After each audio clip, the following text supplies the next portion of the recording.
call it Eurobus. We've got the bus mod installed, and the problem with adding mods overall in EuroTruck is that they cause crazy things to happen, and game crashes and all sorts of stuff. I've got a trailer mod, an invisible trailer mod for collecting passengers. We've already got the passengers on board. This is the bus that we're going to be using, and I've totally forgotten what bus it is, but this bus may well even be bugged as well, because I've had this before. When you brake on this, there's the noise of the bus braking, but it gets louder and louder and louder, which is a bit annoying. But it can't be helped. These are the sort of side issues you get when you start adding mods into any game. Let's have a look at the map. We've got a map combination here which is pretty much based on Wombat Trucker's global map combo, but, and the big but is, the downside of the combo has always been Russian open spaces. And Russian open spaces, if you've looked at one of my previous videos, causes a major problem in and around Kazakhstan. You will crash into the landscape going that way, and you will actually sink through the map coming this way, because I've done it both times, and I believe it's Russian open spaces that causes the big issue. So I've got a combo which I watched a guy who I subscribed to. His name is Punkitoon, Punkitton, and he has a latest combo for 1.38, probably the last combo that's going to be, because 139 is already in beta testing. And this combo includes all the maps, pro mods. As you can see, we've got Iceland, we've got Svalbard up there, we've got all the stuff that Pro Mods brings to the map. We've also got the new version of, or the beta version of PG Indo, which I haven't been to yet to have a look around. I don't imagine there's going to be any major changes there, although it really is probably about the first big update that it has had for quite some time. We've got the Australia map, which I don't like because it's far too old and there's hidden walls and everything in it. So this is a map that's never been updated either, and probably won't be. We've got the Middle East expansion, and also the what is it you call it again? Anyway, we've got the other expansion that goes on to that, the name again, which totally has gone out my head. And of course, apart from all the other maps and add-ons and whatever we have, we've got the EAA Brazil map.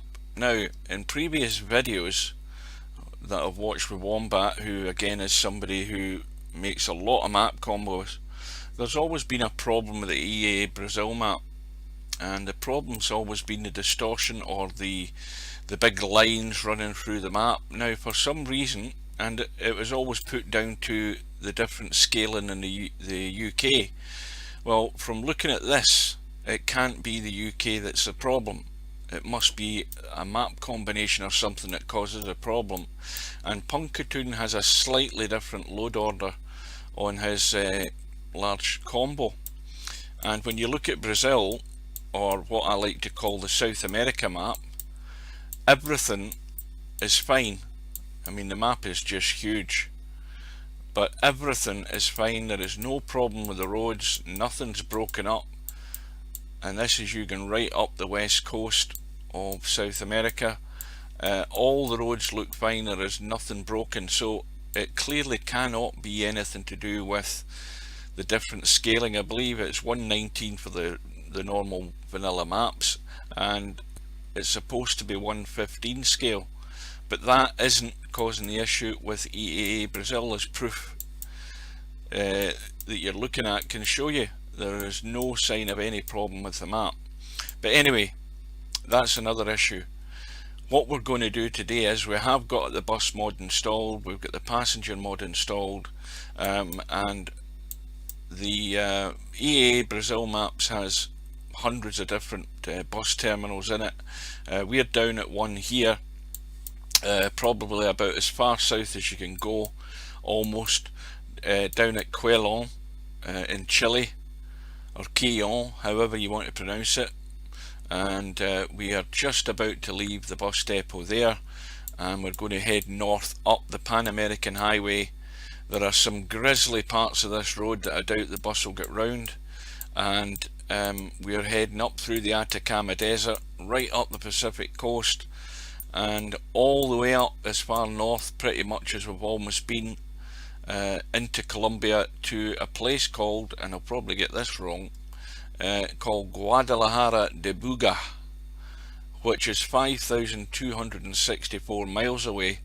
You can see Bogota, the capital of Colombia, up there, so we're not going quite as far as that. That's about another couple of hundred miles. But we certainly will really struggle to do this in one trip, because we're going to be pretty much keeping to the speed limits. The game might crash, goodness knows what will happen with this mod, and we're going to have to probably do it in a couple of stages. So don't be confused with the fact that that says Los Angeles there. There's obviously a Los Angeles in Chile or whatever part of the world that is up there, but it's not the west coast of the States. The west coast of the States is way far up here, way beyond the EA Brazil map. So that's what we're intending to do, and well, let's see if we can get there in one piece. I doubt it very much. And let's see how much you can put up with this annoying braking noise that comes from the bus. Let's get the wheel in and we'll get going. It's got a pretty good fuel tank, this bus, good powerful engine as well, which we won't generally need, but let's see how we go.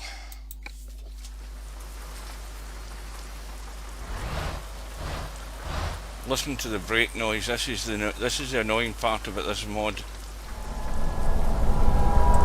That noise there, and it really gets through your head. Right, so we are going left.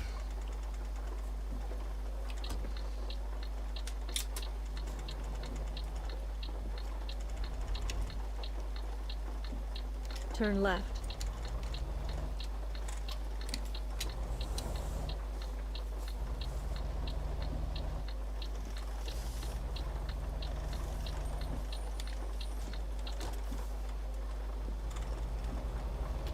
In 650 feet, turn right.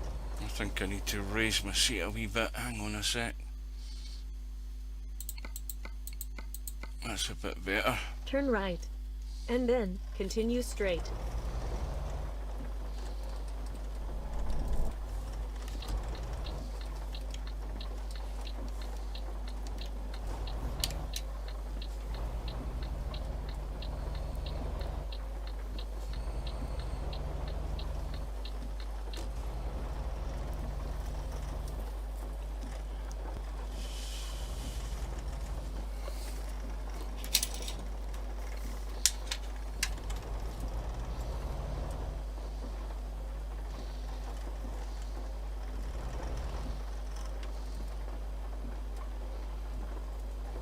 In 650 feet, turn left. Turn left.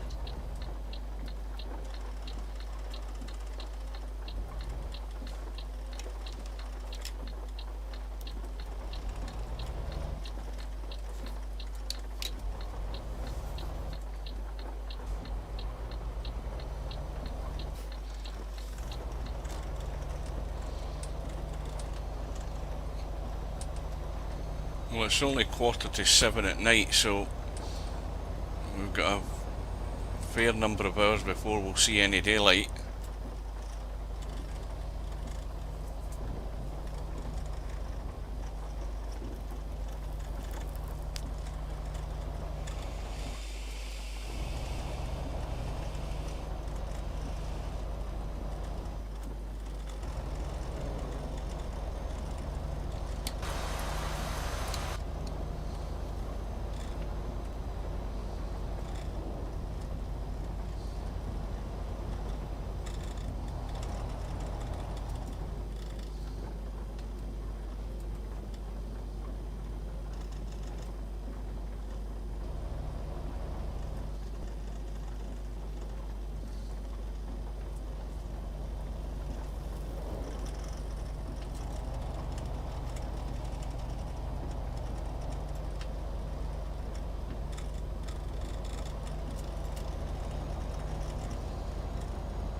I've just realised something. There's another bug, and the other bug is the fact that the virtual mirrors don't work,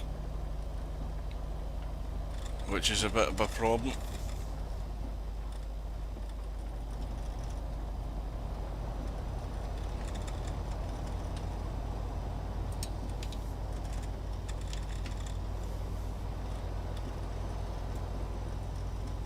That's what I'm talking about in terms of what various mods can do. I mean, I think this bus is bugged in one way or another. I think that's rain stopped. Let's see, this braking noise, that's annoying as it is, but the virtual mirrors aren't working, and I need virtual mirrors, so it's pointless having them up.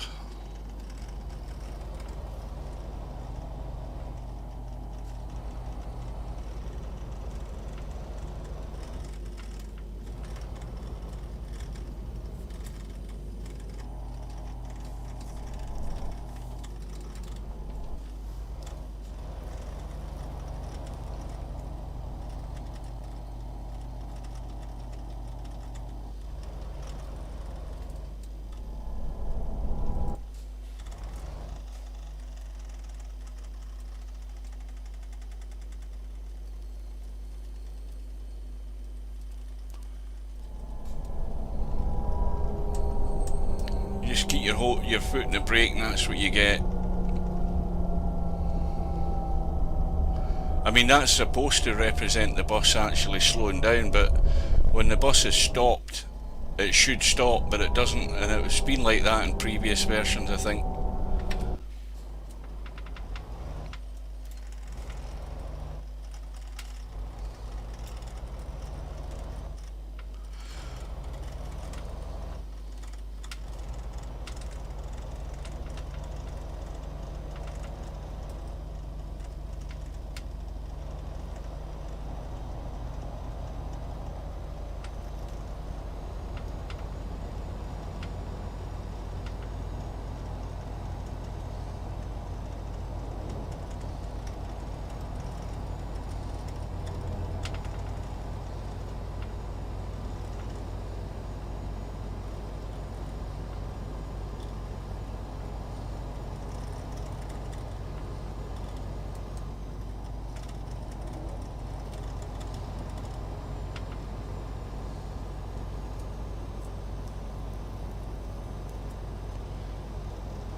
So we're heading for the ferry, I believe so. Let's have a double check. Or are we? No. Ah, yes, we are. Because the further you go down South America, particularly down obviously the west coast, there are hundreds of islands. Really, if you look closely at the South America map, right down at the bottom of Chile, there is hundreds of islands, and so he's got a couple of ferry connections. We did a job down there which took us in 2 ferries, but we're starting in Quelon and then we're going up to the ferry connection up here that will take us, I think, basically onto the mainland of South America from there, or the mainland of Chile. Use the right lane ahead.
At the roundabout, take the second exit.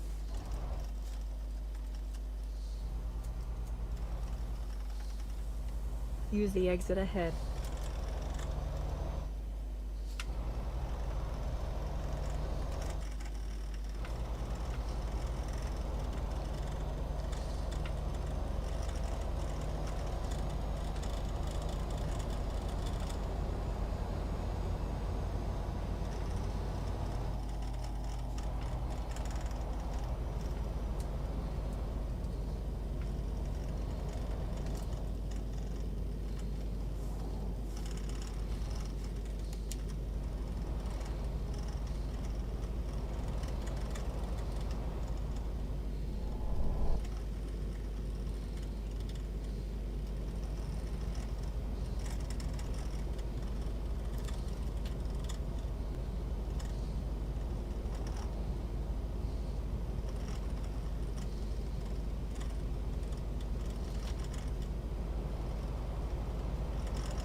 In 650 feet, turn right.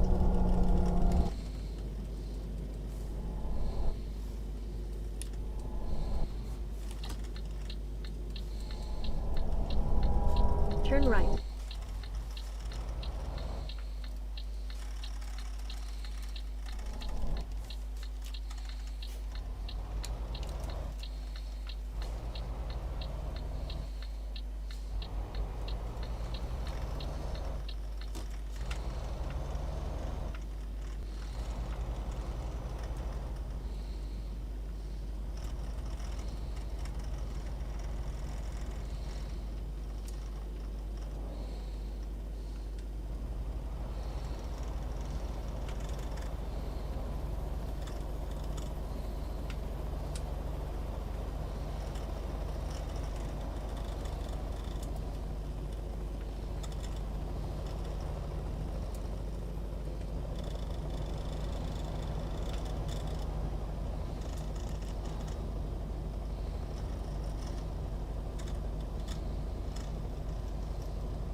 coming to the ferry here. Now, where the hell's the road gone to?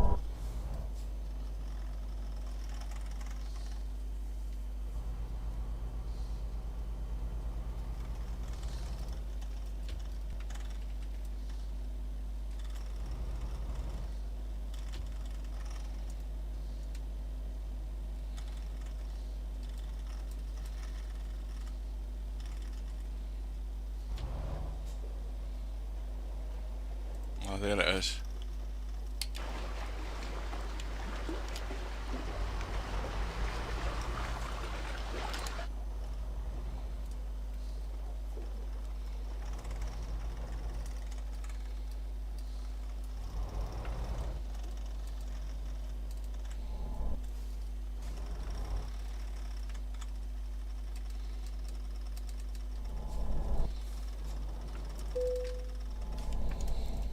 Right, there we go. Now, how long's this trip? It's only 20 minutes, so Navigation resumed. we're not going to recover an awful lot of fatigue doing that trip. Now, what way out? According to that, it's straight ahead.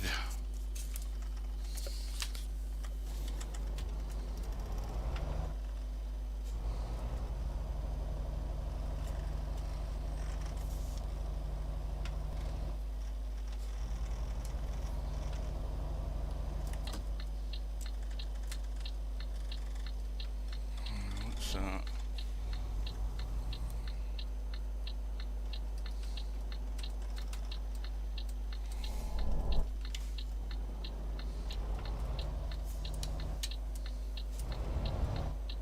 Turn right.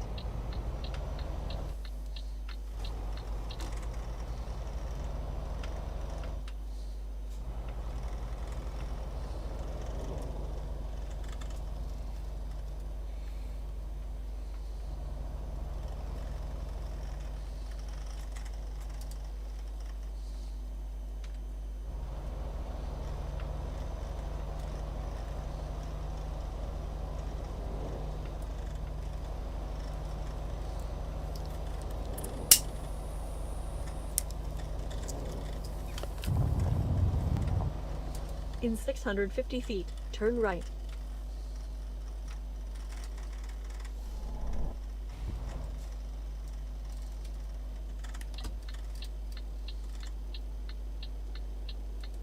Turn right.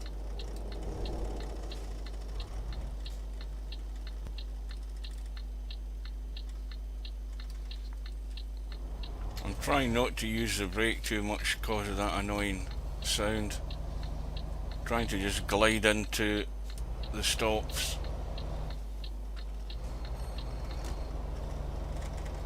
But knowing me, I'll have to use the emergency brakes at some point.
And of course, I can't see. Oh shit, what the hell happened here? Oh Jesus! Oh, there's the first collision. Severe damage.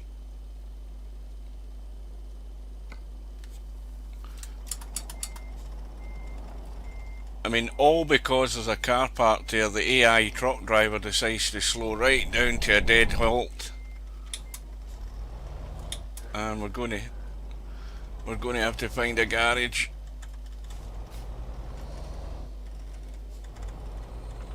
Well, that didn't take long. 5 minutes. 5 minutes into the trip, we've wrecked a bus. Oh, you've got to laugh.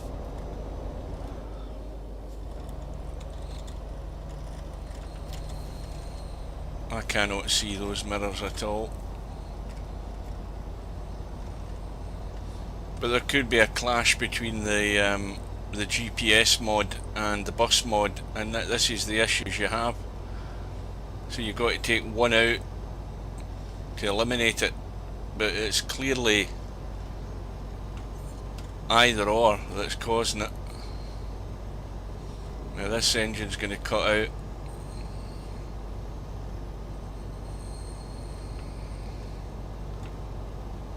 And we're going to have to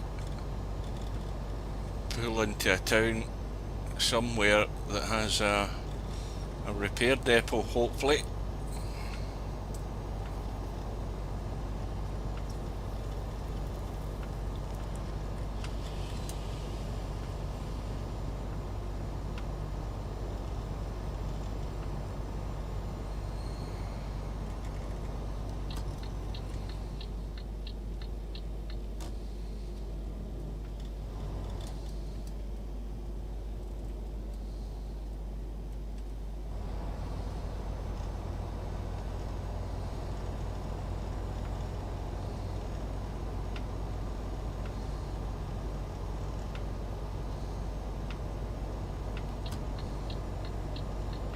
I could see something just coming into the mirror there.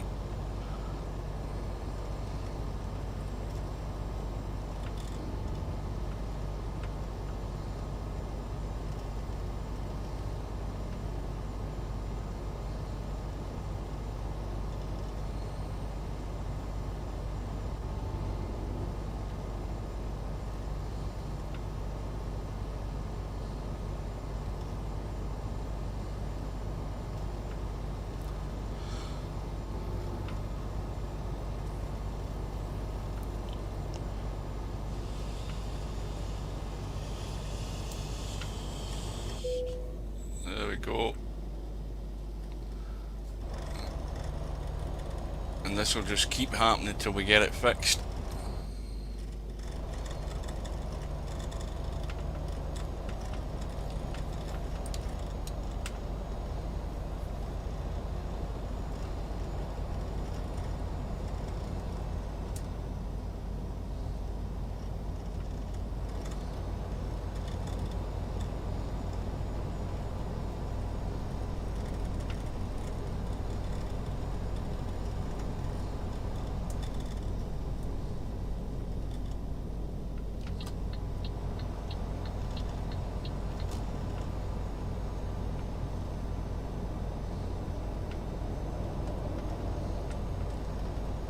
Now the way I work it out is if we keep our speed up in the outside lane, then there won't be much one to try to overtake us. Then we don't need to worry about using the mirrors so much.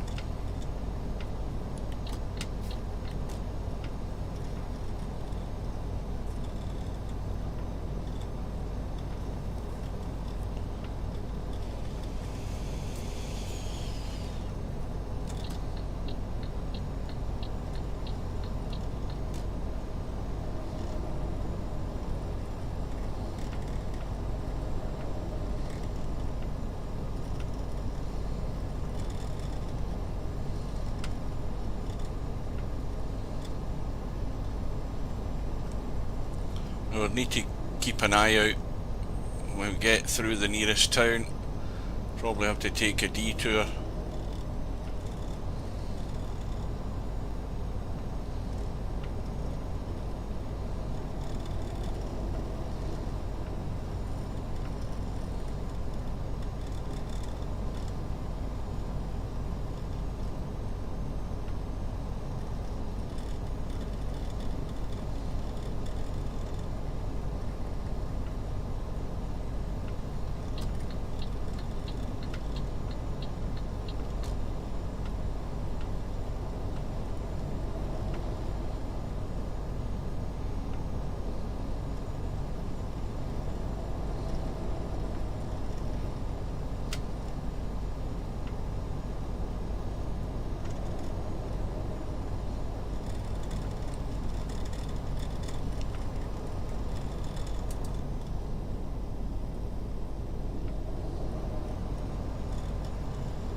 map.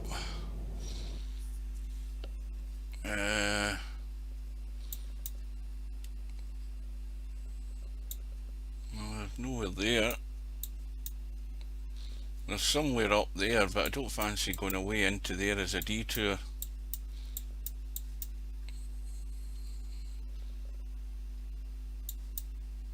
Yeah, there's one there.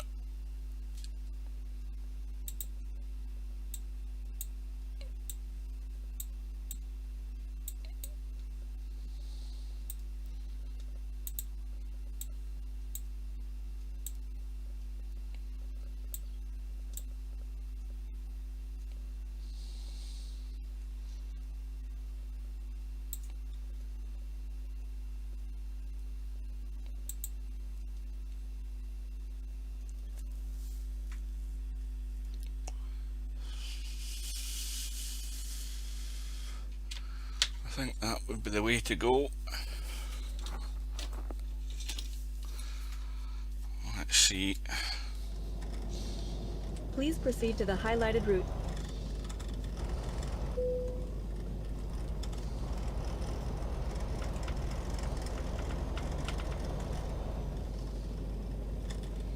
Use the left lane ahead.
I think we've totally broke down.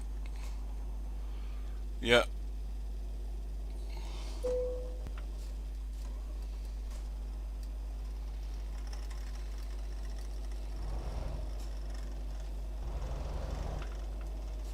Oh no, we're going again.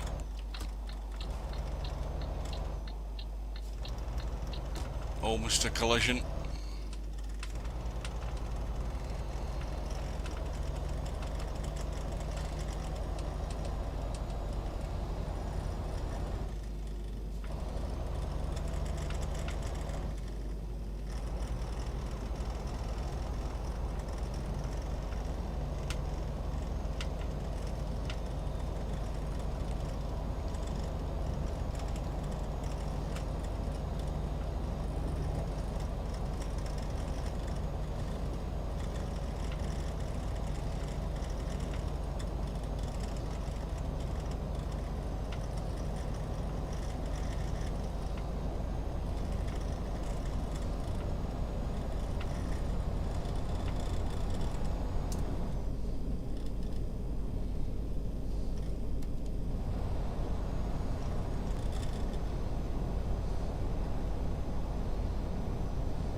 Keep to the right, and then take the exit on the right.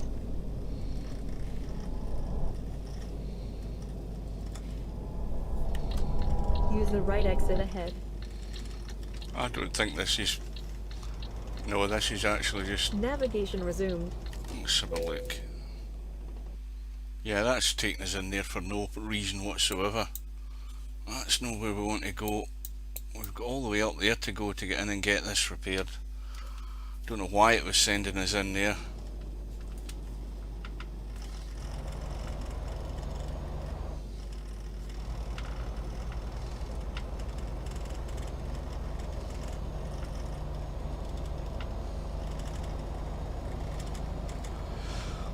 This will probably cost us about 30 grand to get fixed.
In fact, by the time we arrive at this repair depot, we're probably going to be the time we need to take a break. Let's have a look.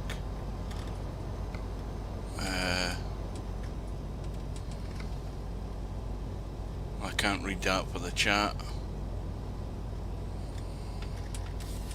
Hang on a minute. Something needs to be rectified.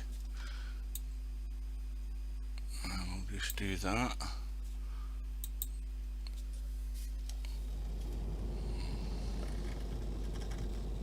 Two hours or so, that's probably going to work out fine.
we go again.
How far are we still to go? Well, not far. Next exit, and that'll take us round. We'll go in, get it fixed, have a rest, and then get on our way.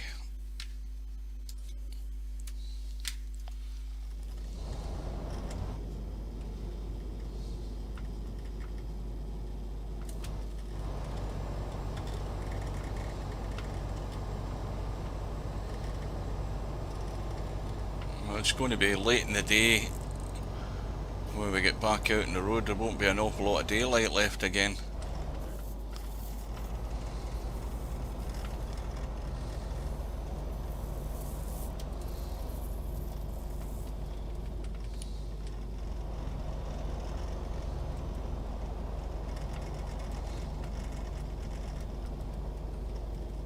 Dawn is just breaking at the moment.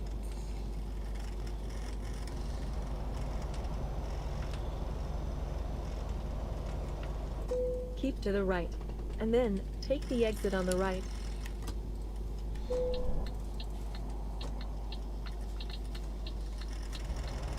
Use the right exit ahead. In 650 feet, turn right.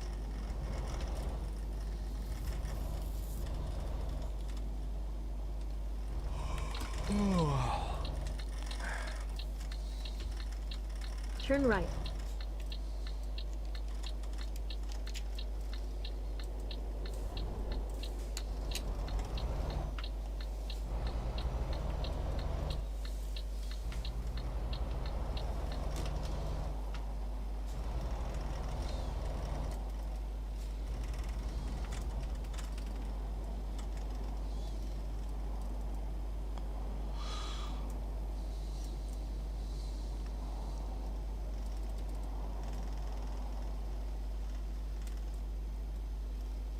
Oh, it's Los Angeles, never even realised that.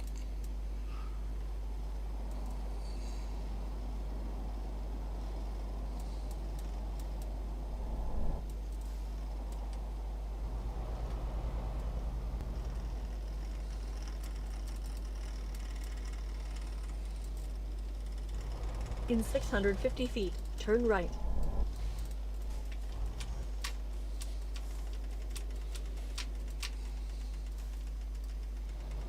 Well, if you just feather the brake, you don't get as much of that noise. Turn right. And we're going round.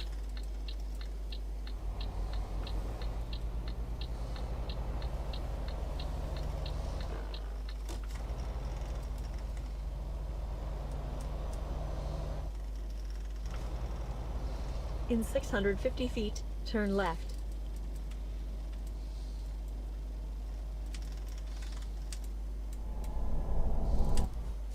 Turn left.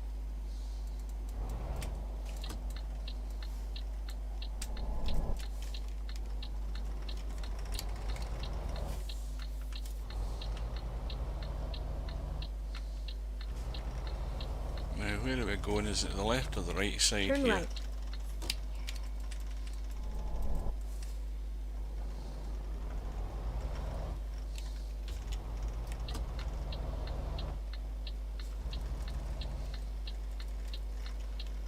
It's got to be in there. There, the engine's cocked out again.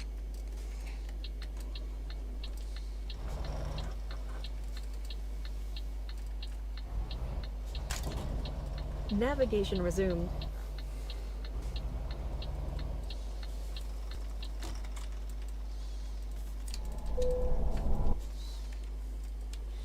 Right, let's see how much damage we've got. Well, 7,000, and of course our trailer's damaged as well, or is it? Don't think there's any damage to the trailer. Bear in mind it's an invisible trailer. Right, so that's us got the engine fixed. Let's see if we can actually park this thing.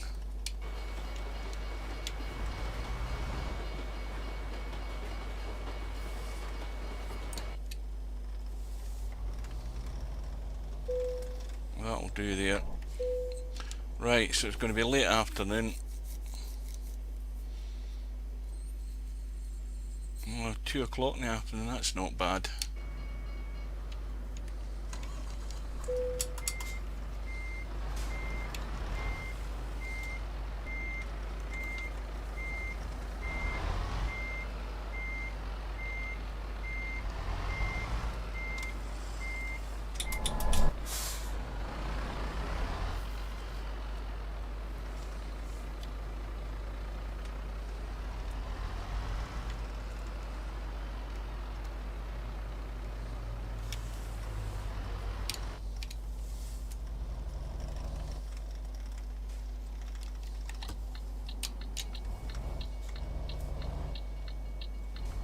Turn right.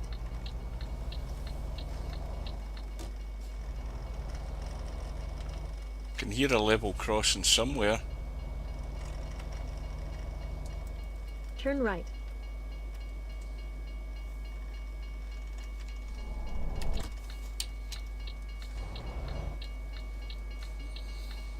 And it's up here.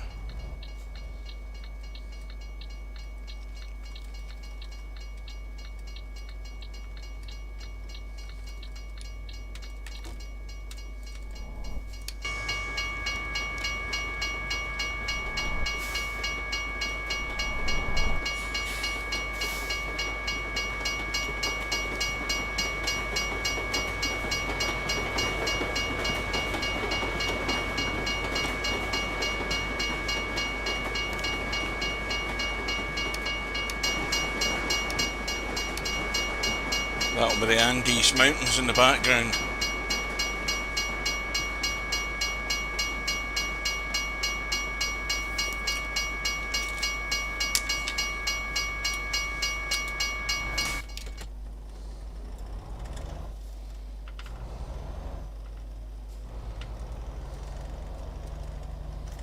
In 650 feet, turn left.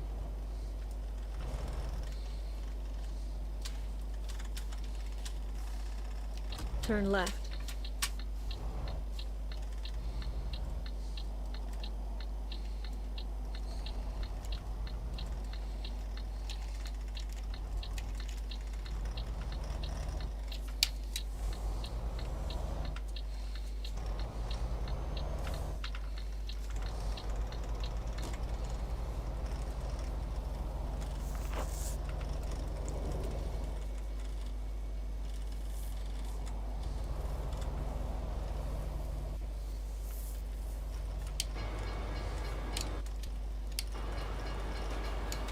I can still hear another level crossing. I wonder if that's the one At behind the us. roundabout, take the first exit.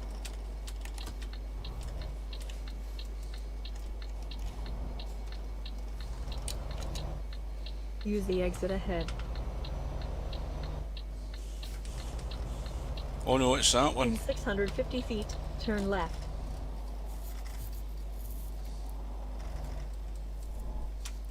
Turn left.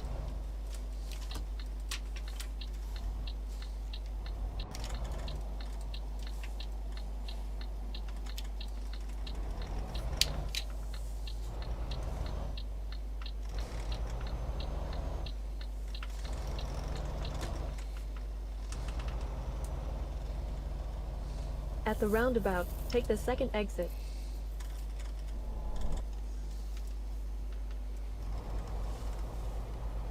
Use the exit ahead.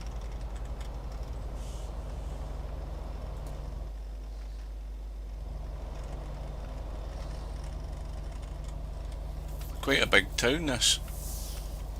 Los Angeles.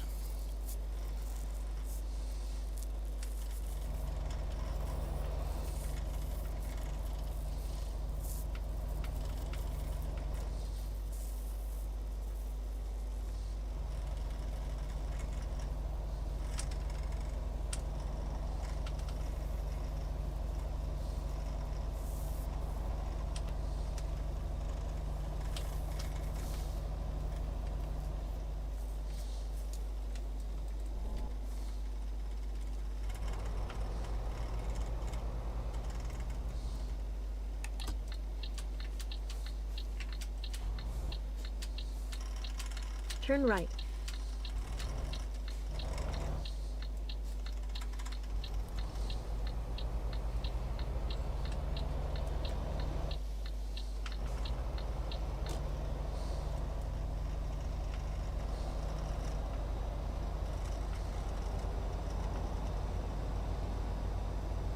In 650 feet, turn left.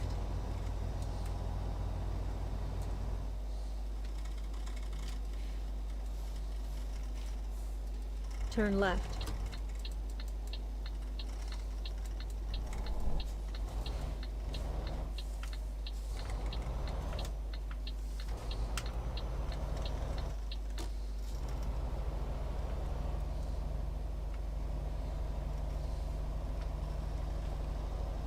In 650 feet, turn right.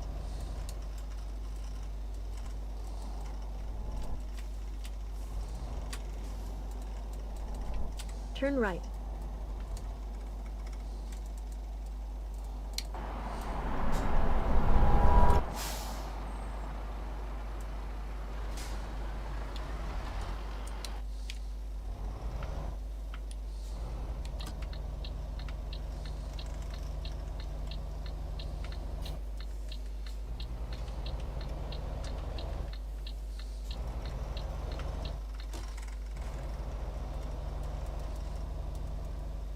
This is us still leaving Los Angeles to get back onto the main highway.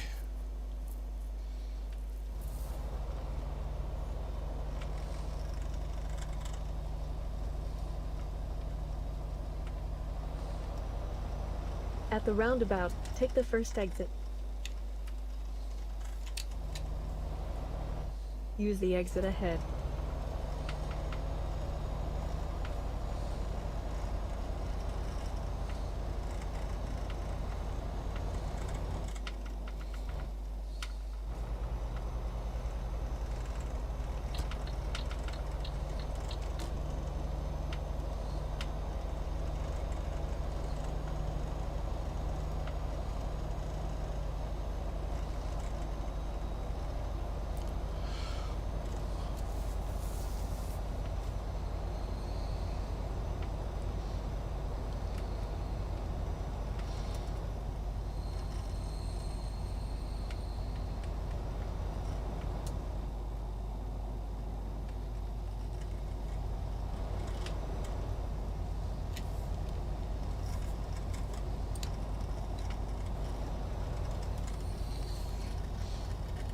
Yeah, you can see the virtual mirrors on screen, but they're broken. Yeah. Let's just go and top her up. Navigation resumed.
I thought I just paid something there. Wonder if that's another bug. I'm getting charged twice.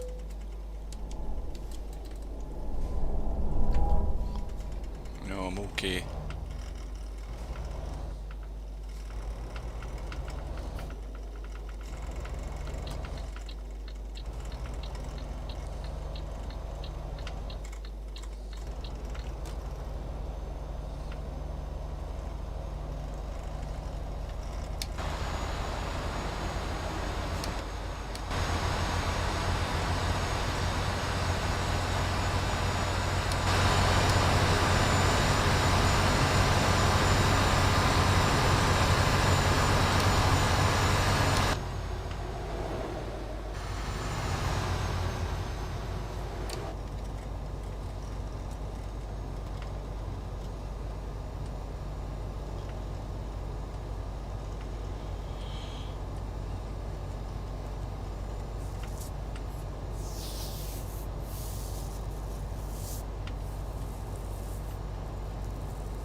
Looks like the weather's closing in.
He's at it again, him.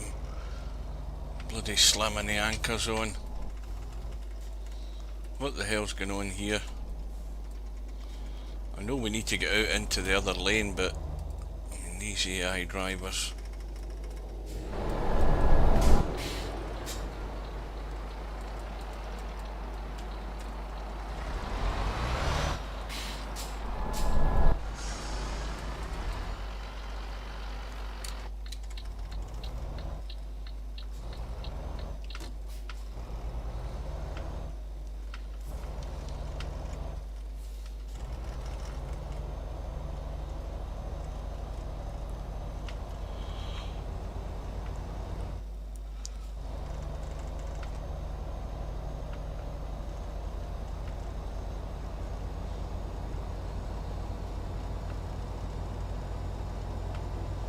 I've just thought of something.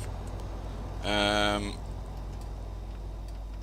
me try something else, because I have got another set of that's what I'll do. We'll see if that works. I'm just going to stop here right now, and I've had an idea. I am going to save the game like that. Save it as Bob as usual. I'm going to go to profiles and go to this profile in the manager, and I'm just going to move my wheel out of the way so I can do this a bit more comfortable rather than leaning right across. But the one way of checking whether one mod is an issue is by taking it out and maybe putting an alternate version in if you can get one. And now I've got an alternate version. Now the route advisor there, that's the one I like using because it's got the bigger mirrors, but clearly that's causing a conflict either with the bus or vice versa. But if I leave that there for the time being and go and get another one, now let's just have a look up here. That one. Now the only problem with that is it's got the mini mirrors, which I don't like. I like to have decent mirrors to see what I'm doing. But we'll put that in, and we'll take out that one, and we'll confirm the changes, and we'll go into the game, see how long that takes to load, whether it's going to be instant or whether it's going to reset itself and take 10-15 minutes to do it. But we'll put the other one in and see if that one works, because there's a possibility it could. So it's telling us that we've got the missing mod. We don't need to worry about that. Just continue. It's telling us we're missing the mod we've just taken out, but we already know why we've done that.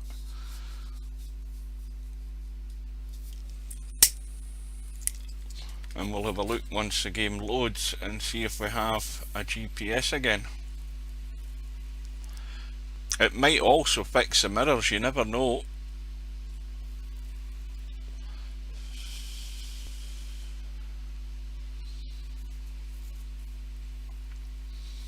Hopefully this is going to be rapid. Yes, it is, I think. Yeah. Right, well, fingers crossed. Sometimes it's a full restart of the game you need to do, which I'm not prepared to do while I'm streaming. Right, so there's the GPS up there on screen. You can see it's quite small in comparison. I think it's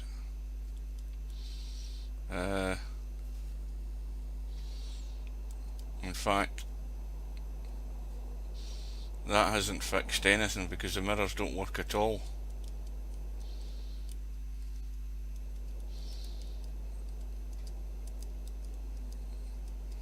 Yeah, so it's clearly an issue with this bus. Please proceed to the highlighted route.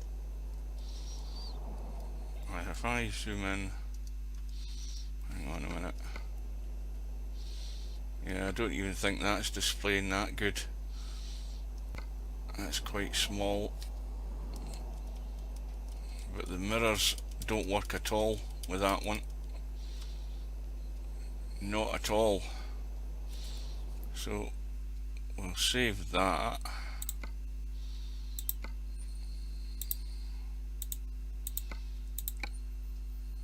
And go to profiles.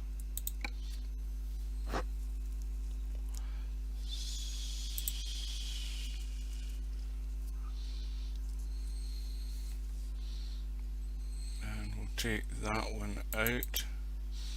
I don't know whether I've got another one. I think that's them all. I think I've only got the two in. Let's have a look.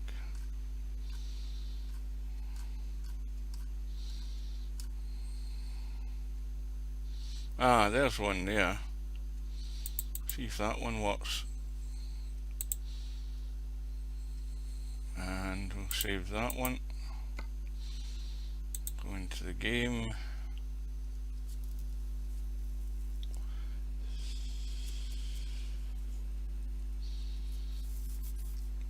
So Euro Truck is 8 years old, and I've had it, well, since the day it came out. I had it on CD-ROM originally, or was it a DVD-ROM? I think it was a CD-ROM.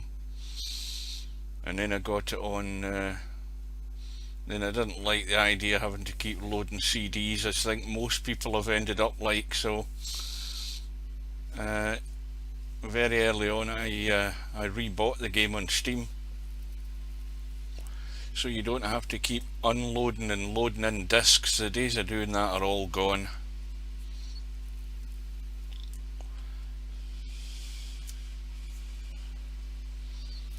Let's see how this fits off. It's probably even worse now. Let's check that one out.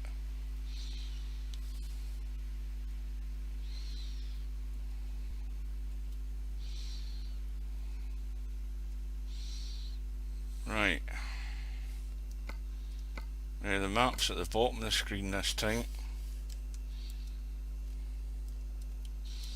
And the mirrors still don't work, so it's most certainly a conflict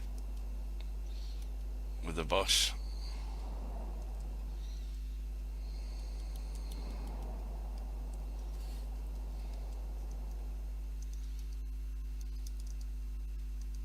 Please proceed to the highlighted route.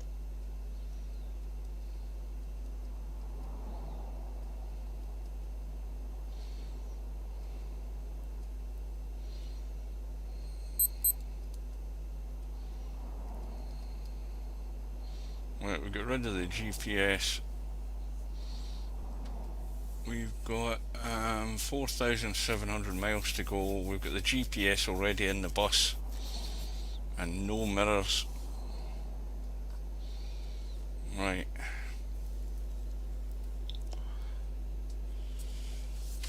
Let's get the wheel back across.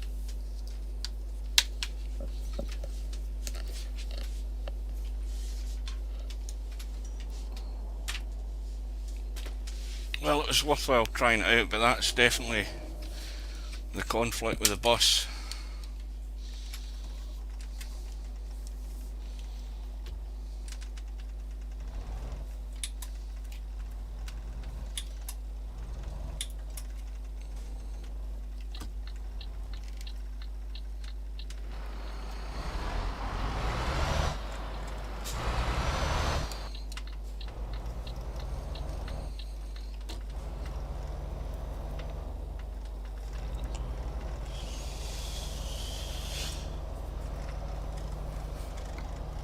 Now, the one annoying thing about the GPS in the bus is that when you hit the F5 button, you can't change the zoom setting on it.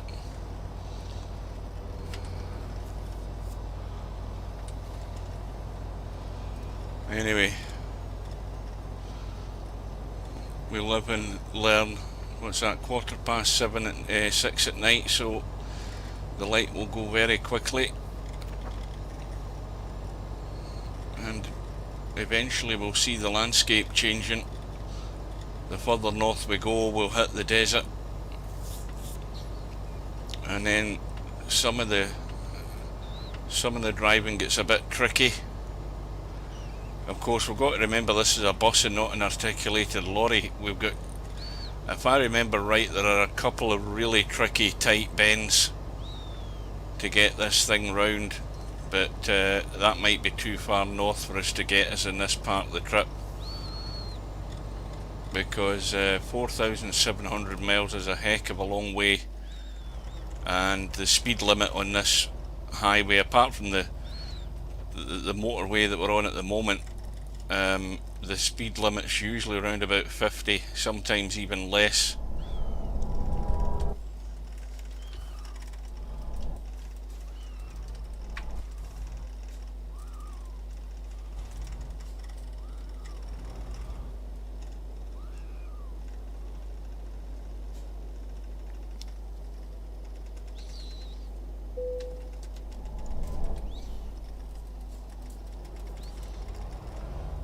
There we go, darkness already.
look at, you know, they just slow right down to a dead halt.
Big lag there.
Now we're going uphill constantly here because I'm driving an automatic. As I've said before, my gear stick on this Driving Force GT is unreliable, and I'm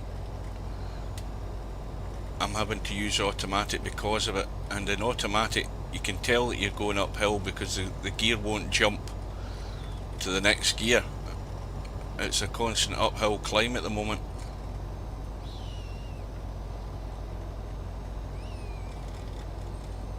If you were driving manually, you would go up the gear, but the automatic gearbox won't go up when you're going uphill like that. Once it levels out or we start going downhill, it'll then go up.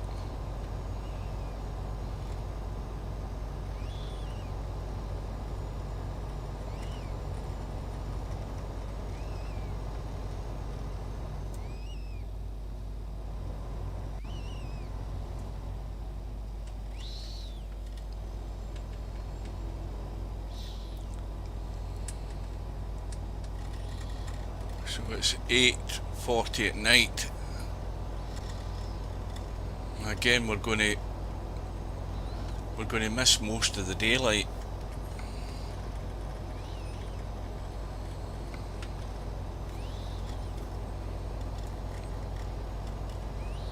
By the time we have to take our next rest, that is.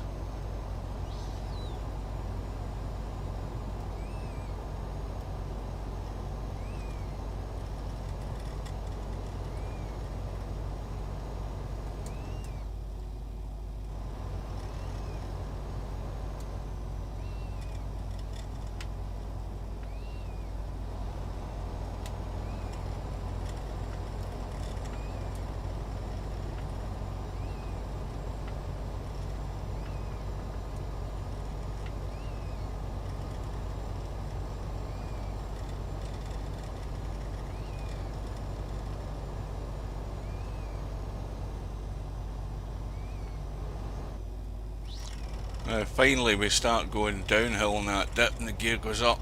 I jumped up 3 gears to the top gear.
Use the left lane ahead.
Another big choppy lag. I've always been convinced this is caused by the trailer, the invisible trailer that does it. It's always been like that on this map.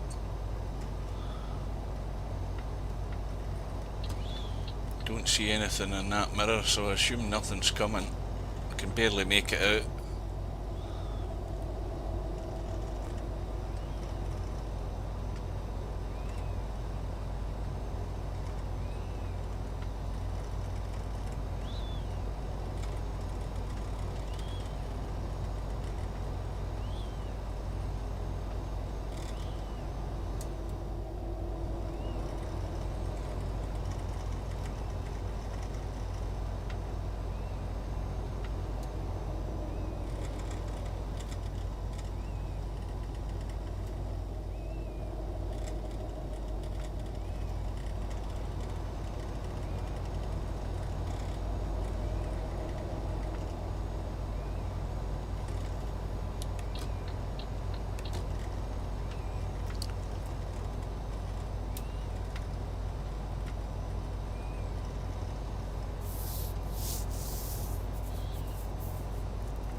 He's brake checking me again, this guy.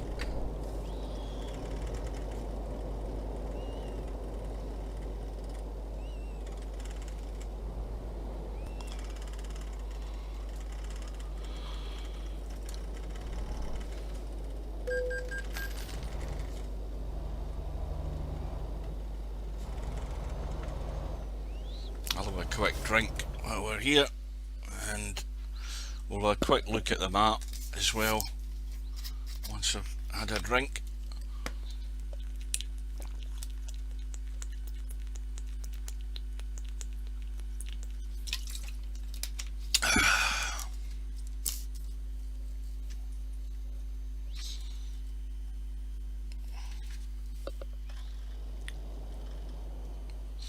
That's weird. If you pause it, the map shows there. Well, anyway, that shouldn't happen either. If you've got the map switched off, it shouldn't show.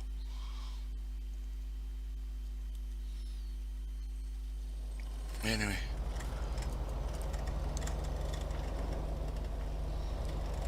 $4,400 miles to go.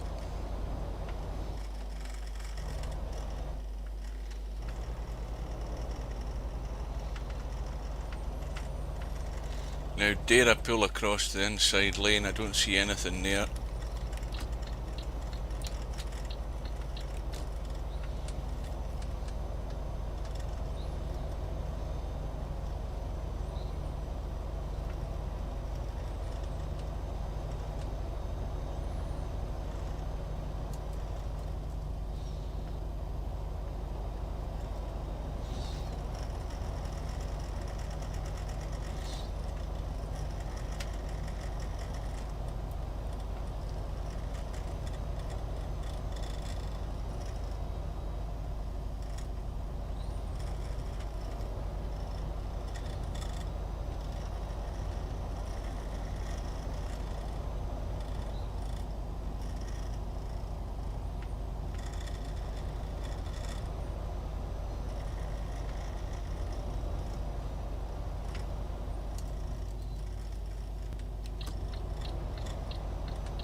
Yeah, it's already taken the money before I've got to the actual booth.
Well, we're just past a resting place there, so we'll get the next one. What time is it? It's just gone midnight. Use the left lane ahead.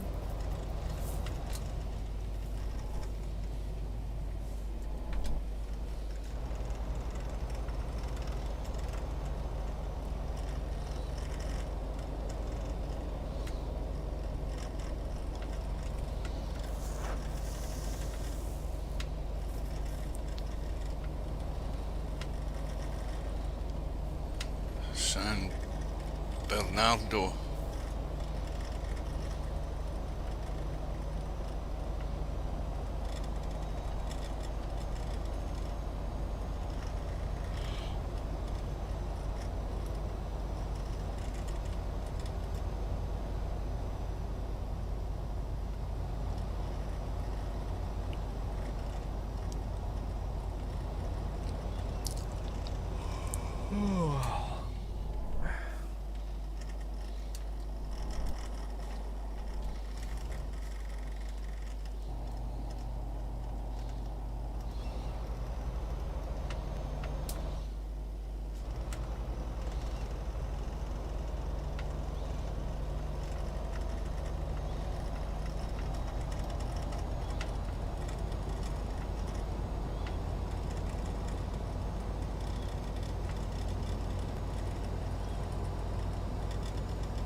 Santiago, Chile.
Keeping an eye on the GPS, see where the next one is, the next resting place.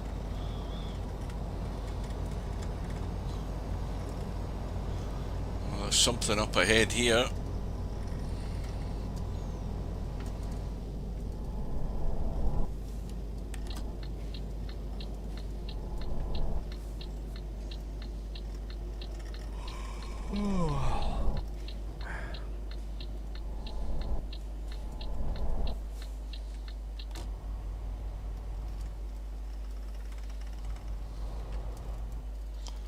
Right, so we'll just top it up again.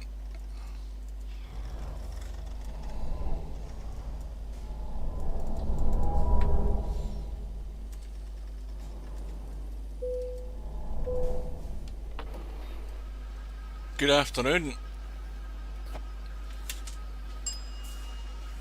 Well, that's going to give us 10 to 1 in the morning. That'll give us a bit more daylight to work with.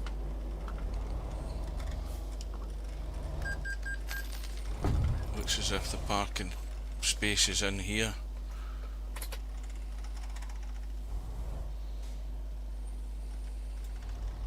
We'll have a look at the map. Right.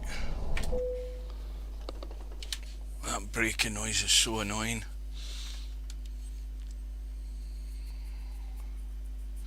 So it should be about 9 AM or coming up to 10 AM. That's good. At least we've got some daylight. Check the map. So we're going from Quelon all the way up the Pan American Highway on the west coast of South America, right up to, what did I say this place was called? Guadalajara de Buga.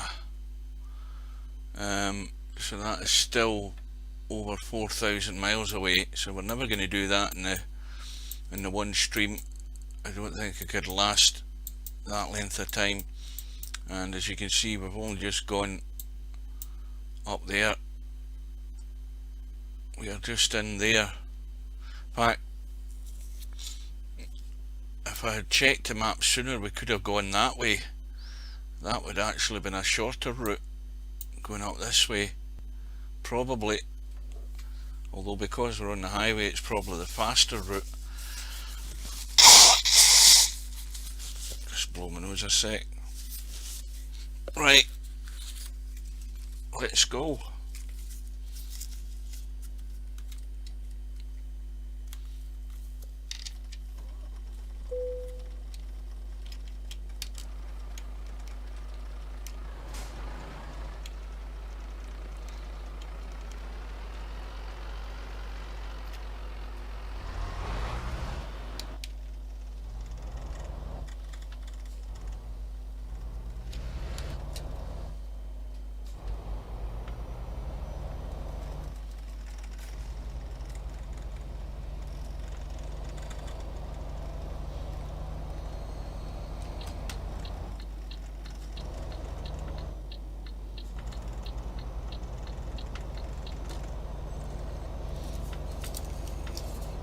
So we've still got green grass here, but that's all going to disappear soon enough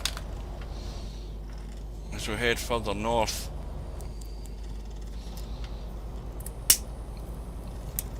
We'll head up onto the Atacama.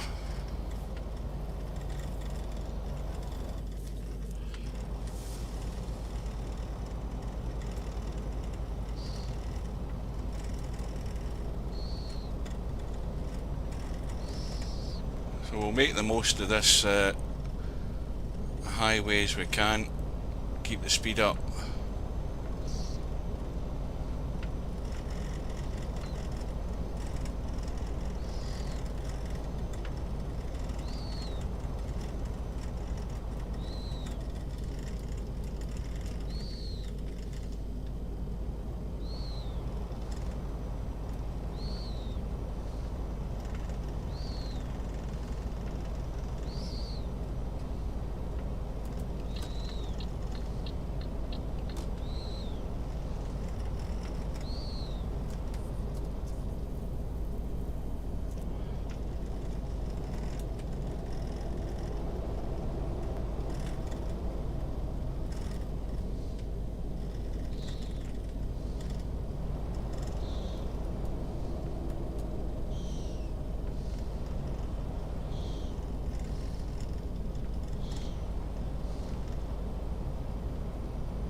to the right, and then take the exit on the right.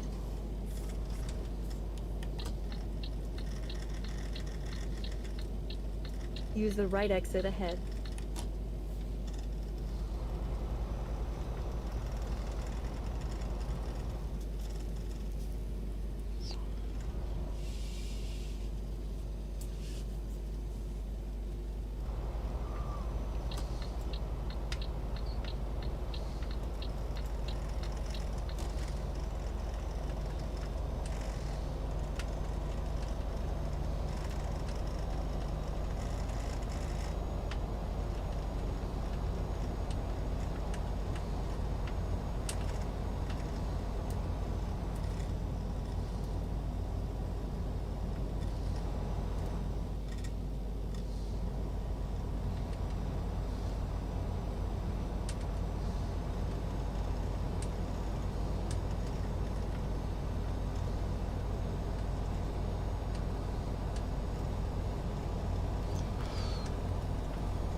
Well, we've done over 1,000 miles so far.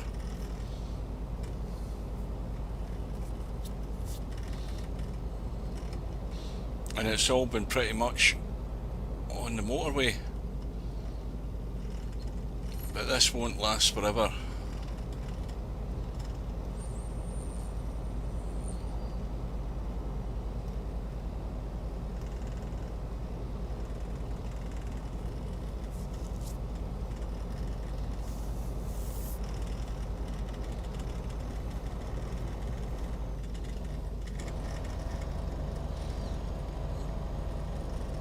And there we go, the obligatory wind turbines. You have to have it in every map.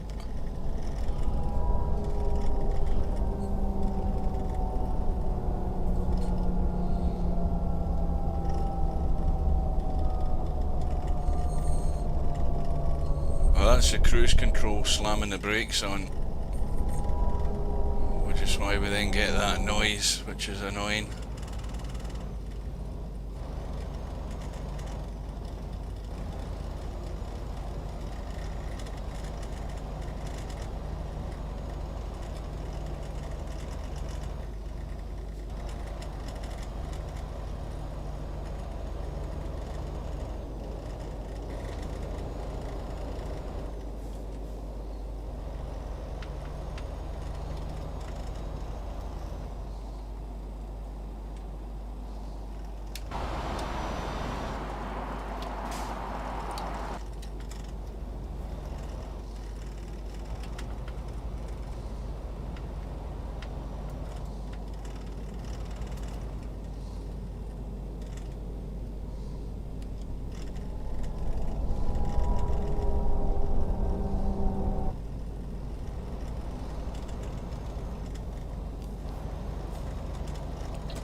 Now wait a minute, is this the one where the landscape's missing?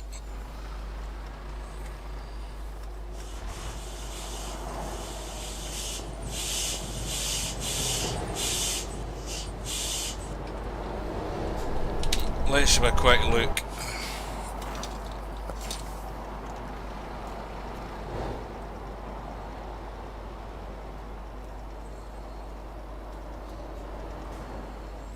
Yes, it is.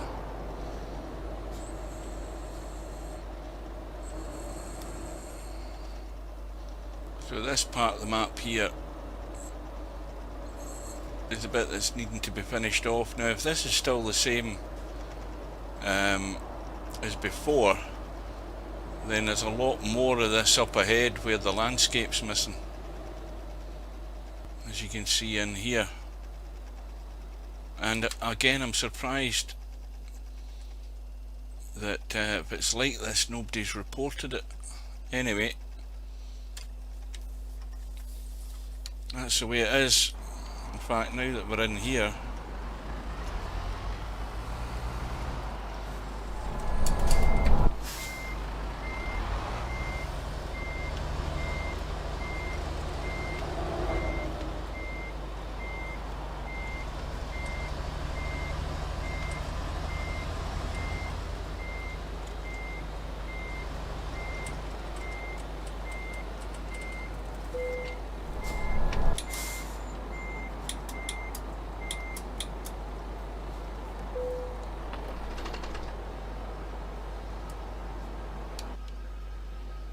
let's just fill her up.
Big long climb here.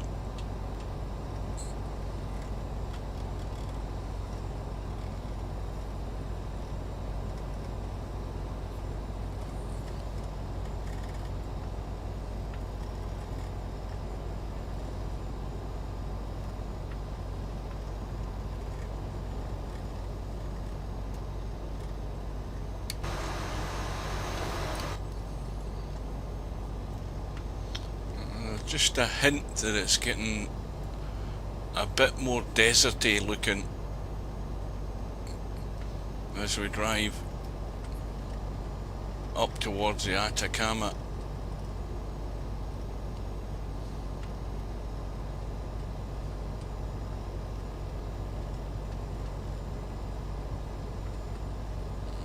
Long steady climb.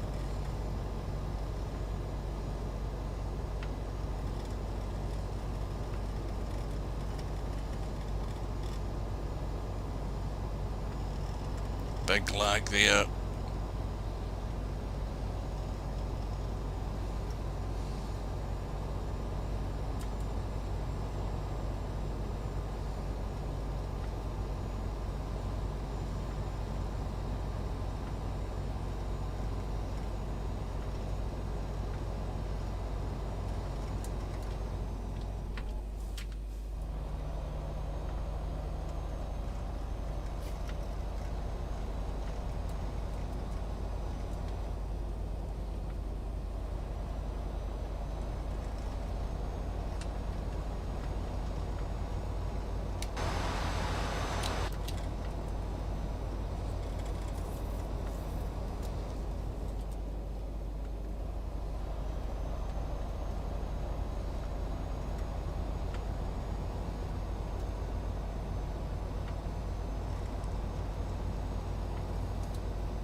Onwards and upwards.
just under 3 hours left before we need to take a rest stop, and it's 6 o'clock at night, so it'll be after 9.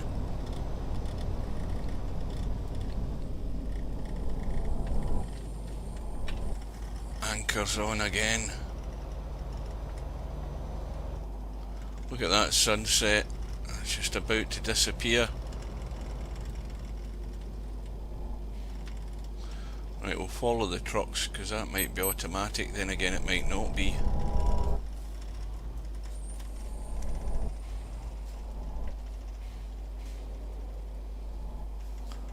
Timber Turtle. So we've got under 4,000 miles to go.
That's charged me twice. We should have went through the middle ones, they're automatic.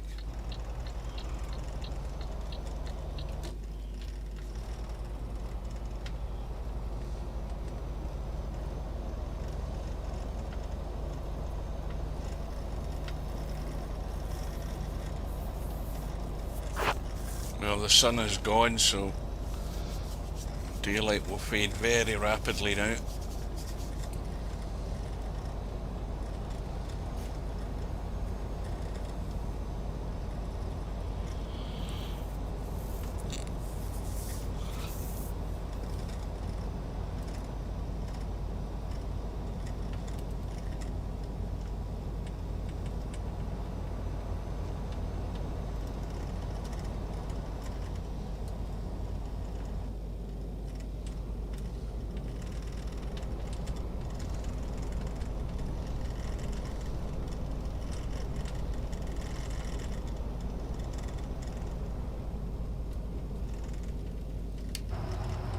Now, wait a minute here to check something out. Just to check something out. Something caught my eye there. No, it's just the crash barriers.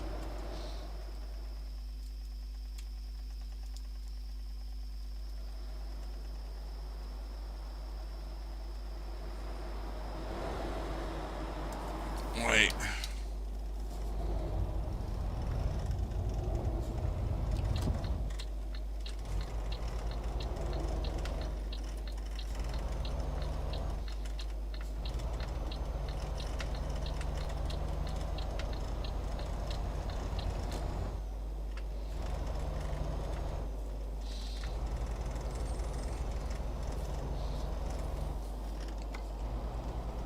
Two hours and 7 minutes.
So it's only, what, nearly 20 past 7 at night.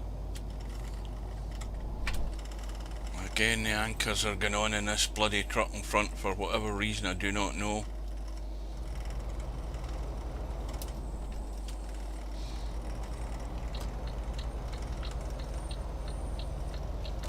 I hate driving without the virtual mirrors. I don't have Tobii eye tracker or anything like that, so I can't turn to look at a mirror. I can do that, but I can't see anything in that thing at the far side. That's no use to me whatsoever. Especially sat back here in my chair behind the steering wheel. I think I'd need like a 50-inch monitor to be able to see those mirrors. But anyway, we're looking for the next rest stop, which will again give us a full day's daylight.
Copy Apple.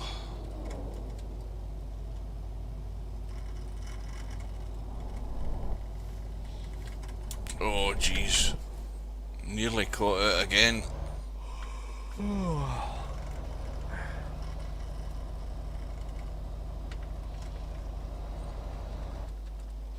Let's have a quick look, see what we've got. Right, so well, that's a depot that we can buy, recruitment agency there. That's the bus station there.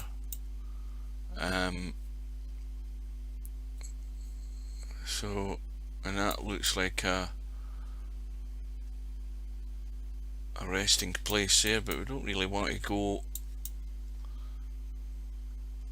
and take detours up that way. We might as well go to the next one. I think we should make it.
Bell still ringing, so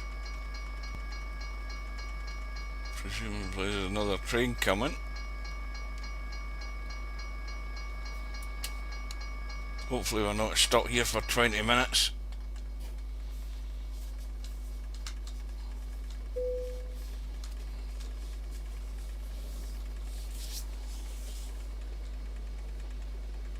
I can hear it coming. Well, at least I think I can.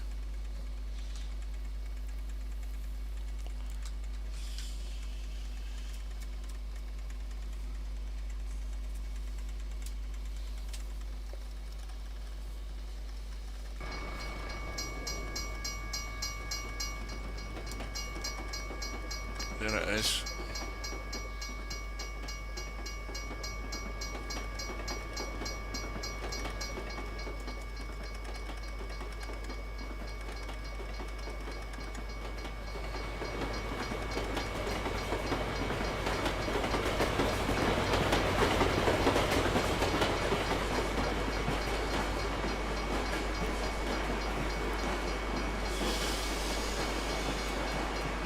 Big freight train, it could be quite big. Oh, that's not bad. Now, are we going to get going this time?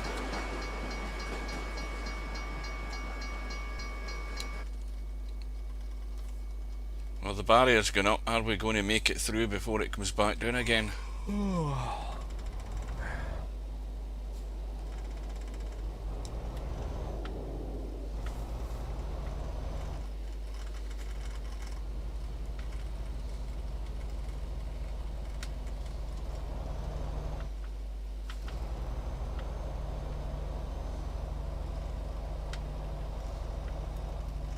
In 650 feet, turn left.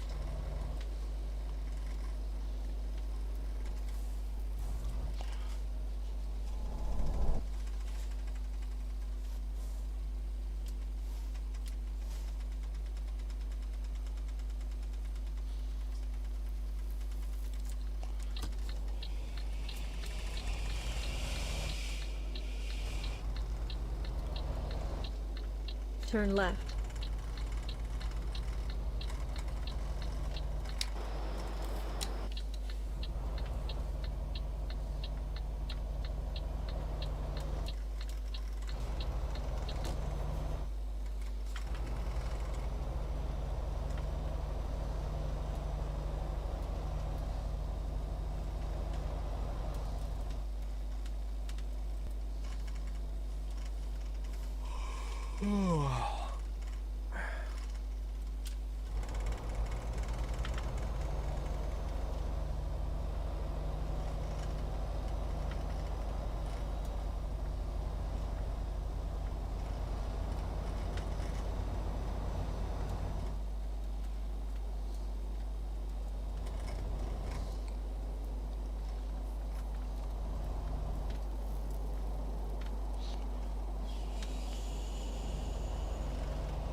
Well, the next stop is up ahead, not too far away. We're going to maybe just make it in time. I think the road's... He's out in the outside lane. I think the road's probably going to narrow down to one lane in a second.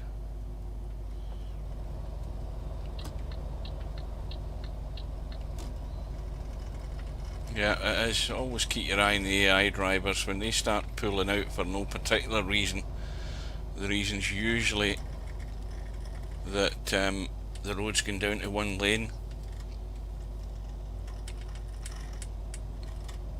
Good afternoon.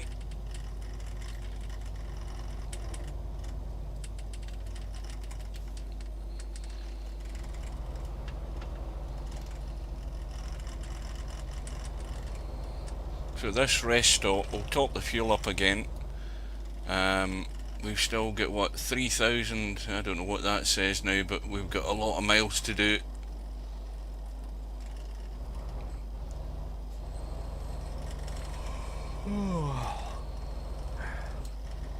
It's looking more like we're on the desert now.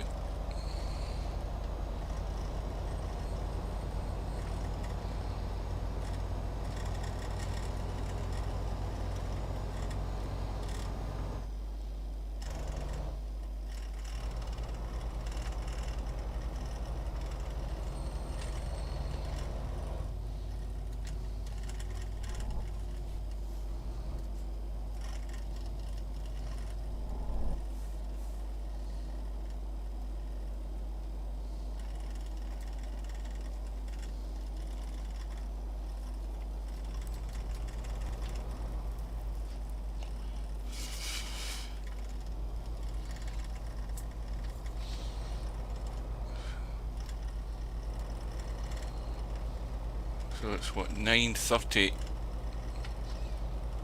We'll barely make this without dozing off at the wheel here. We're cutting it pretty fine.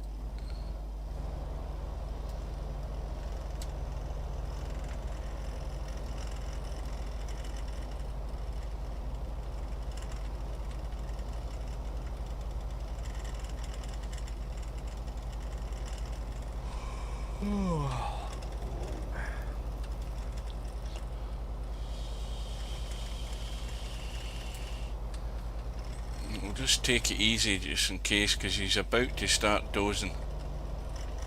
As long as we're heading in a straight line, we'll be fine. He says as we come to a bend.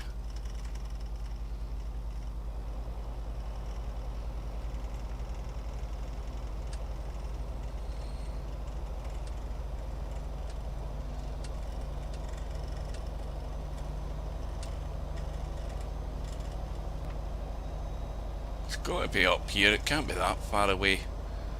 We looked at it in the map, so it's up here somewhere.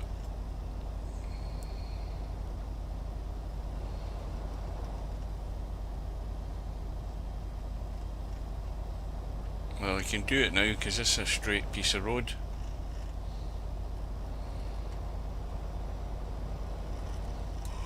Right, I think he may go now. Just keep it straight.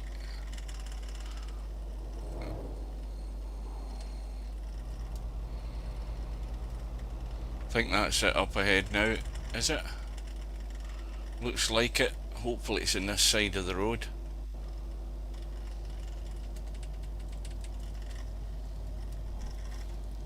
Yep.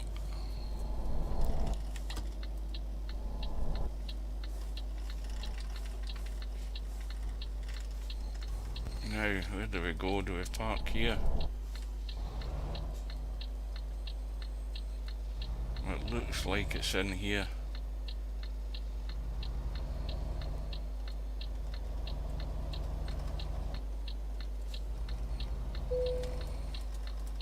Well, that'll do it. Right, so we should be at the dawn.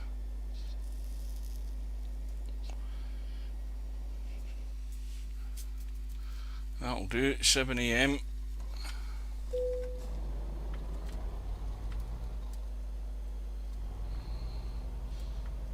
Now, can we make it in here? I think we can.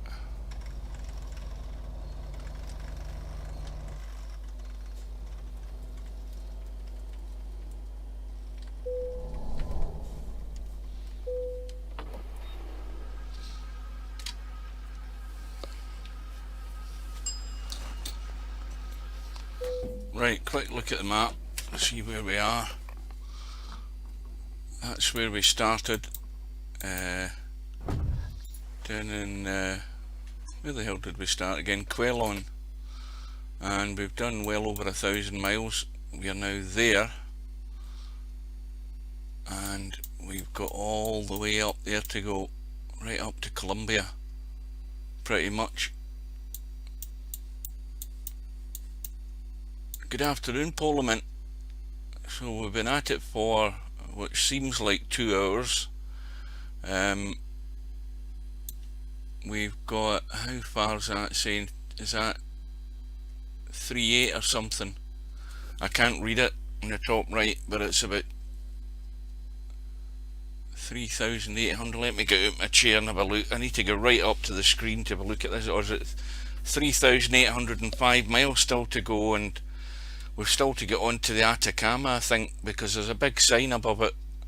This is us on the Pan American Highway that runs from, if you can, I mean, this is the EAA Brazil map, so there's Brazil there, and then we're down in Chile, and we're heading all the way up the Pacific coast on the Pan American Highway, which actually takes you up into Colombia, then right through Central America and up into the States and up into Canada, and then eventually up to Prudhoe Bay in Alaska. So it's about 15,000 miles long. So we're on a 5,000 mile section of it, and we ain't going to do it in this trip because my backside is sore already for 2 hours of this. But we're getting to the good part in this bugged bus, because you can see ahead we've got a sort of semi-desert landscape, and then we'll have a sign above the road that tells you you're on the Atacama, because I remember doing it before. And there's our bus.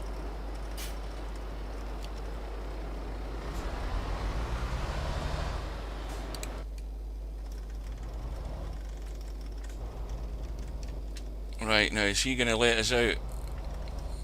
That's weird how the AI works. Some of them let you out, some of them just drive straight on. Right, well, this looks definitely desert-like, so it's going to be like this for a few thousand miles, and then we'll be down to just well, it's just more or less this road all the way, and then it gets really twisty at some points where, with this not being an articulated truck, we will have a bit of trouble making one or two of the bends. I don't know whether we'll get that far on this part of the trip, but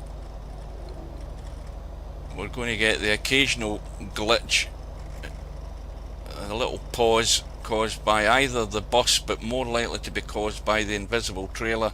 So down there's the Pacific.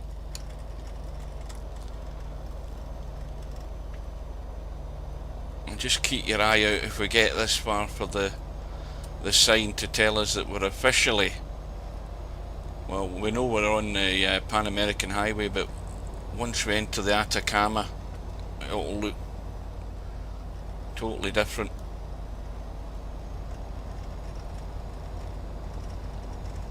So we've got a full day's driving to go, daylight all the way.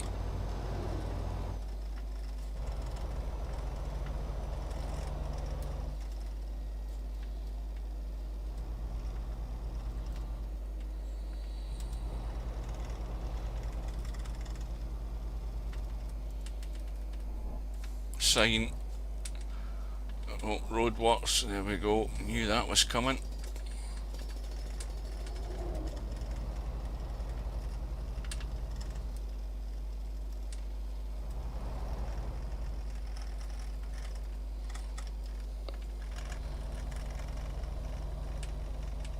Oh, you get hailstones there.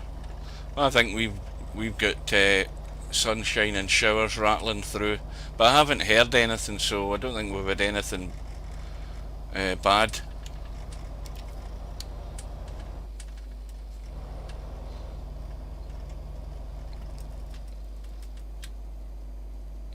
Now this is the part of the world that the old series, or the episode of Top Gear with Clarkson, Hammond and May, where they then drove their vehicles down the big sand dunes right down to the coast.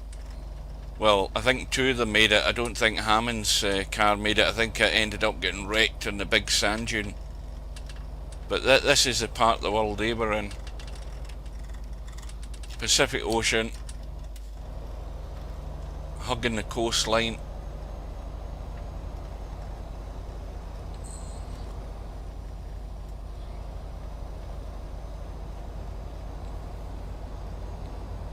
No, it's not damaging hail, just a passing shower. And we go climbing up again.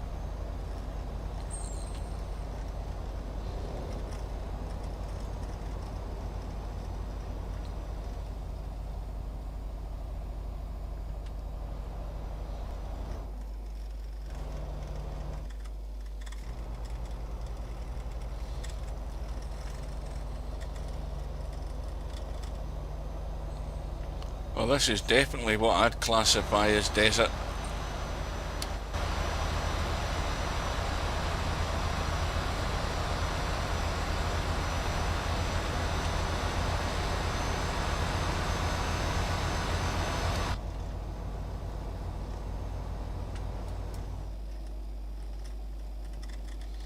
That's the other problem with driving this route. When you hit this road, you end up a speed limit of like 40, 43, 50, down to 31, up and down like a yo-yo.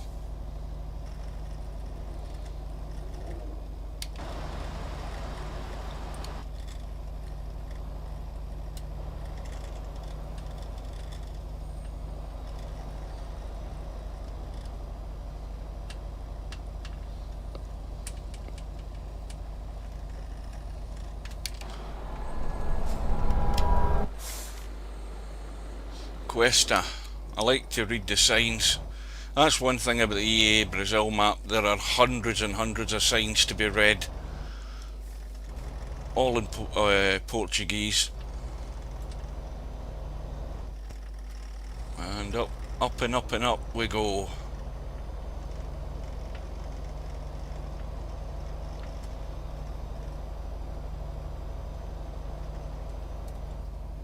Down to 37 mile an hour.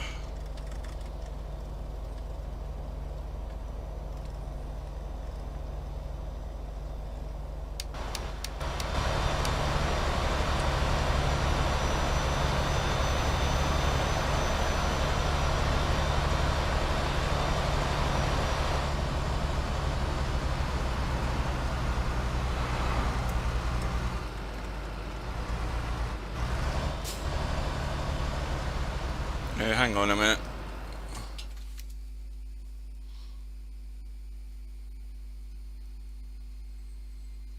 Yeah, Google Maps, yep, that's what they're following. That's how they build the maps in ETS2. You watch a lot of the guys. They just have they use Google Maps just to copy the way the route's going. So you know, most of this is genuine routes. I mean, this road is genuinely the Pan American Highway. Obviously, it doesn't look like it would do exactly in real life, but the route that it's following is.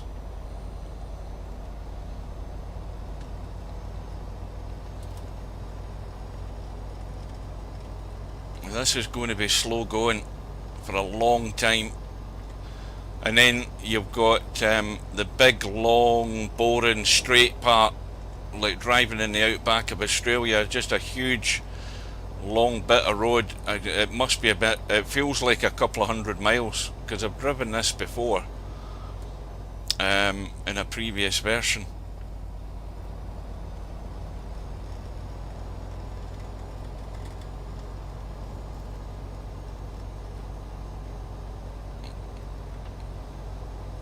Now I've got the I'm trying to remember what weather mod I've got in, graphic mod I've got installed, but anyway, where we are in this part of the world sees very little rain at all. The Atacama desert hasn't seen rain in a number of years, I believe. Up and up and up.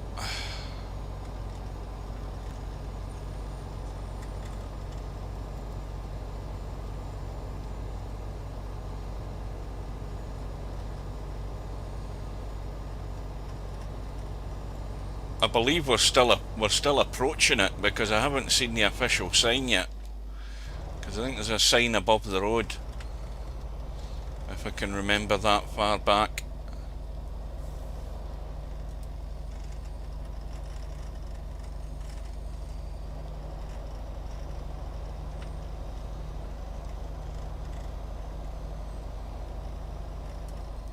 I was saying this bus is bugged. It is bugged because first of all, hitting the brake, you get that noise that continues and continues. The other thing that's bugged, or the conflict we have, is, now there's a sign up there.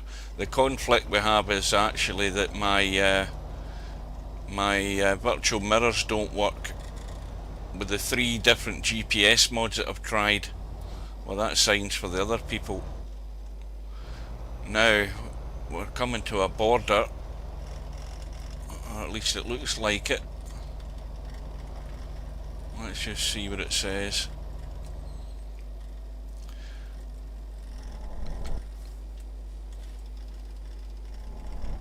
Atacama. What does that say? Antofagasta.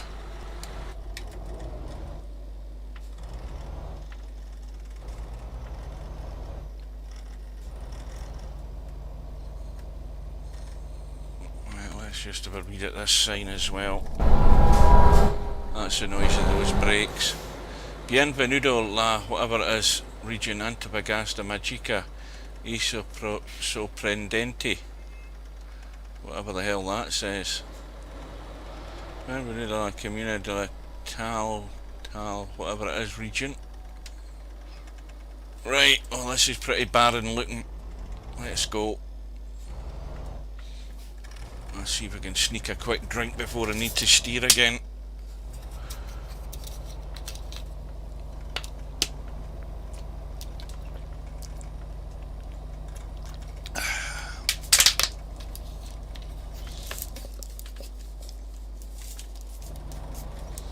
Right. Well, this is one of the fast sections. I think that's 50 miles an hour, is it?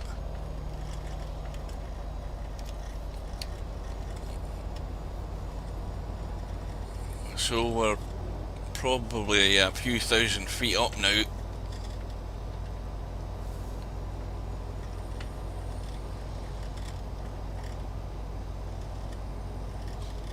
I can't just have left the Atacama. I should have just joined it. I never saw a sign to actually to say I was joining the Atacama. Anyway, maybe I'm getting confused.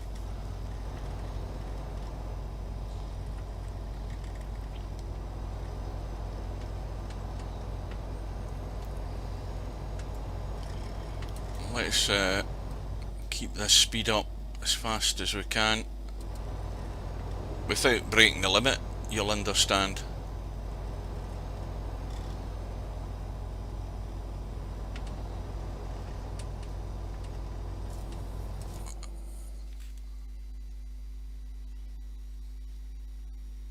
Yeah, I know that I know even with a truck, the last time I did this with a truck, I mean, there's a bend that is so tight I couldn't get the truck round it because the trailer was cutting into the wall. That's how tight it was. And this, of course, is a bloody bus, so it's going to be tough going with a bus. Well, here's a one-horse town up ahead.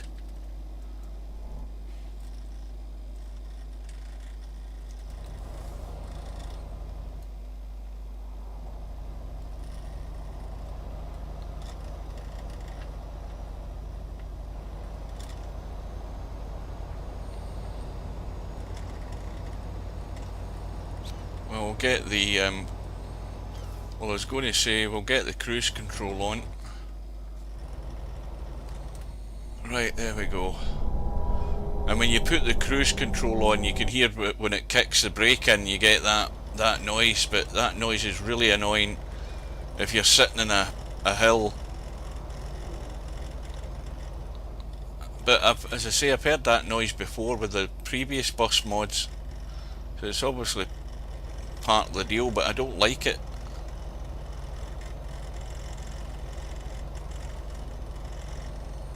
Oh, big lag there.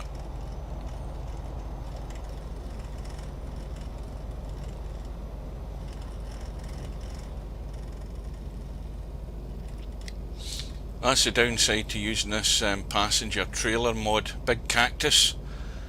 that I'm pretty certain that's the thing that causes the lag. If you use a truck mod, there isn't any problem in this map whatsoever, but when you use the bus mod, the trailer mod, you will always get this sort of lagginess going through. Well, certainly in real life I would not fancy breaking down in this part of the world when you consider that the next nearest town could be like 100 miles away. I think you're pretty much guaranteed dead. I wouldn't imagine there's a very much of a phone signal out here,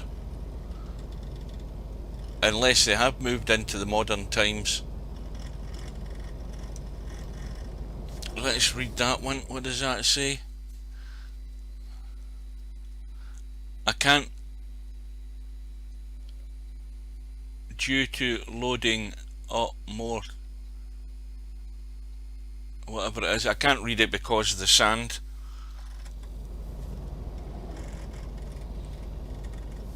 Oh, there's a tree. Textures, yeah. More cactus. That's the one thing I love about this map. I mean, the guy has got signs in everywhere. There's maps that you'll see that are so crap and they have never finished anything off. You'll see one sign in 1,000 miles, whereas this has got signs everywhere. All relevant, obviously, to tell you there's a bend and that sort of stuff.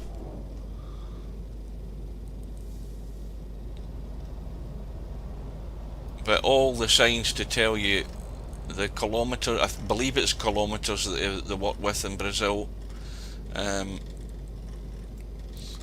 Well, here we go. Here's one of these long straights, or it feels like it.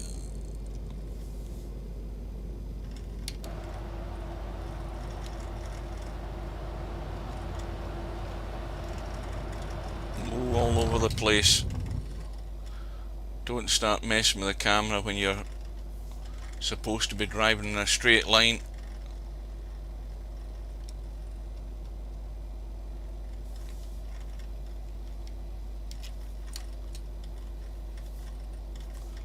That's the road up ahead. This is the exciting part of this trip. This bit here.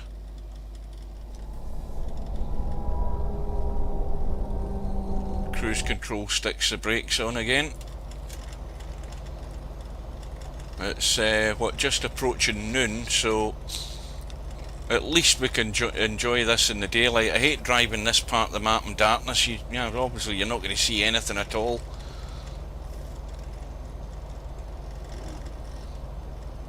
And from the looks of it, no sensible person actually lives out here. You certainly ain't going to grow much.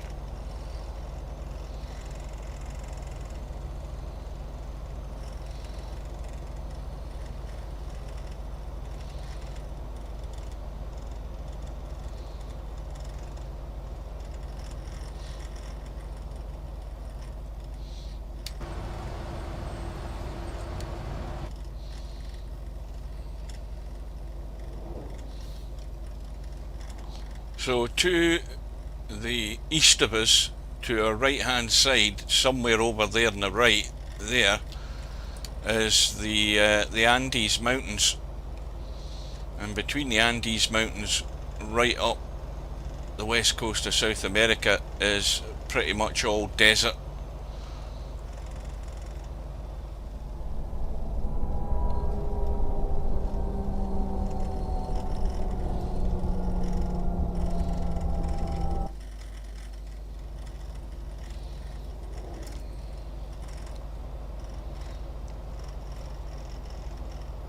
I mean, I got excited when he updated this map some months ago, and he eventually added the Death Road in it, which is again another highlight of the old Top Gear, where Hammond, May and Clarkson drove along the Death Road in Bolivia, and he's got it in. And he's got it into scale because he's also got the alternative route that they built It's more or less just a tourist attraction now, the Death Road in Bolivia. We'll need to use the brakes. We're speeding. I don't know how those guys get to their work, because they're like 300 or 400 miles from the nearest habitation. Yeah, I did get excited, because I was always looking forward to see whether they'd ever put it in. And of course, I took a job that took me there, and lo and behold, did I not arrive there at night time, and I was hanging off the edge of the bloody cliff with a truck. And it is to scale, because the actual road itself is barely much longer than 40 miles. So in a 1:19 scale map, it's over in the blink of an eye. The actual Death Road. I think it could have made it a bit more Death Road like, but at least it's in there.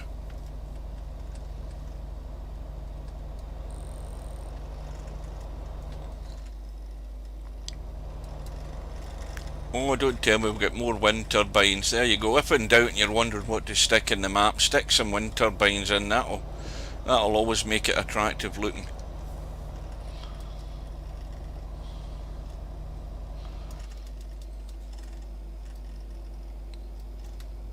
Now it's what, just gone 1 in the afternoon. What does that sign say? I don't like to miss important signs. Ah, it's just telling me there's a bloody resting place.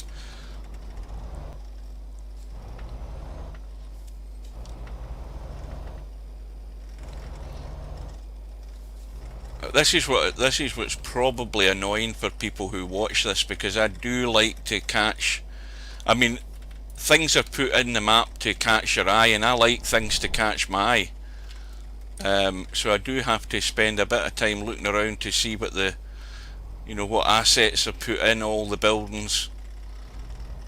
Nice little touches and things like that that make it more appealing to drive past.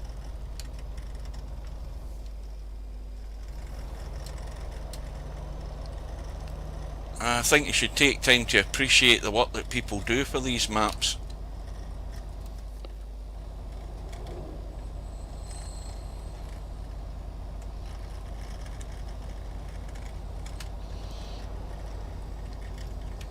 Yeah, that tells me that you're bored at what you're doing if you're watching this. you certainly ain't gonna learn anything watching this.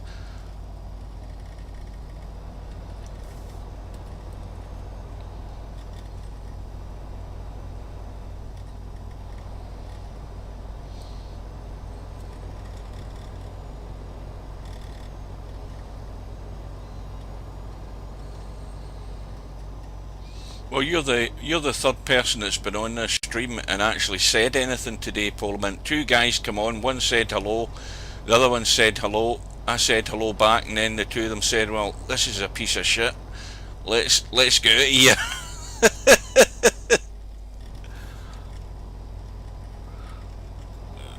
That's exactly what they thought. So the conversation died a death at hi.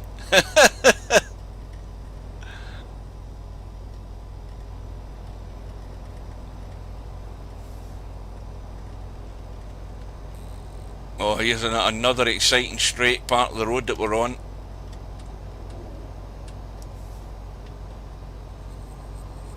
Let's see if we can get this thing up to 50. We're climbing up. This is again why it won't change up a gear.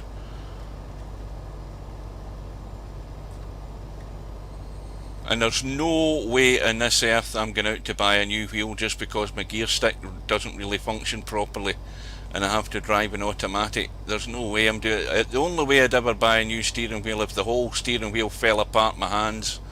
As long as it functions to drive, it will still do its job. There we go, we've changed the gear now. So we're either heading on level ground or we're going downhill slightly. I think we're going downhill slightly. Let's get the cruise control on, just to annoy you with the braking noises. And let's have a quick look at the map, see where. Oh, this is the big long one I was talking about. This one. I mean, look at how long this is. I mean, that's at least 40 miles, I would think. Yeah, this is the longest one of the lot. This one here that we've just started on. So you can go and get the kettle on and then come back. Now I still won't have finished it.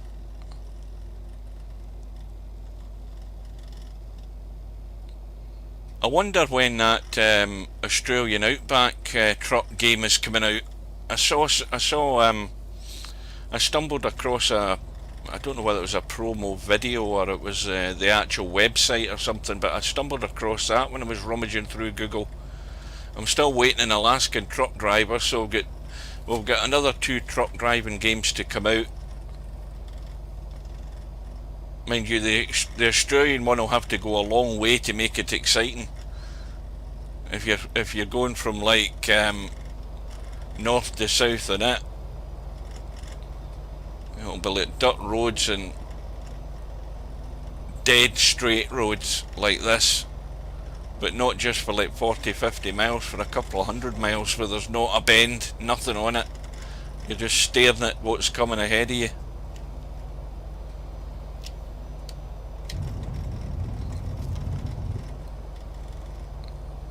And you end up doing what I'm doing, you get distracted and looking across and running into the wrong lane and hitting a truck when you're not paying attention.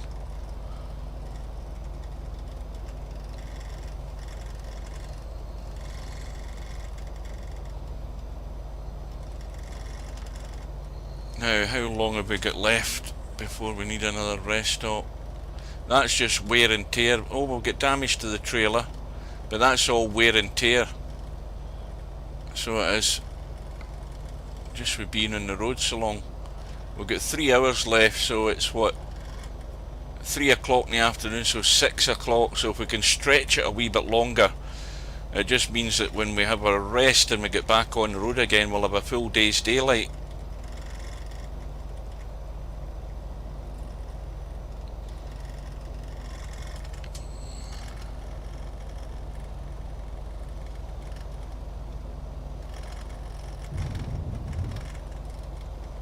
What did that say there? Keep a Tesla truck. You can sleep while. Oh, aye, right, yeah, that's true. Aye, they're very reliable. The ones that steer themselves. Well, I think it would be able to handle this section of the map.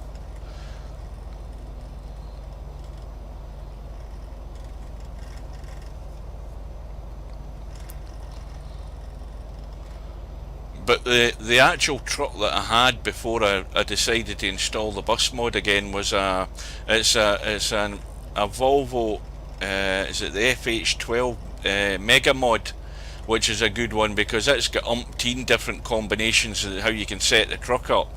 But it's also got like a 500 gallon fuel tank, which is excellent. It gives you a range of like 5,000 miles, so you don't need to keep popping into fuel stops all the time. And it's got umpteen different engine sizes. Now I should be able to overtake this without any problem. Oh shit, we've got... How many vehicles have we got here? We've got 1, 2, there's still nothing coming. I'm just going to stay out in this lane to get past them. Still nothing coming. Keep going, keep going, keep going.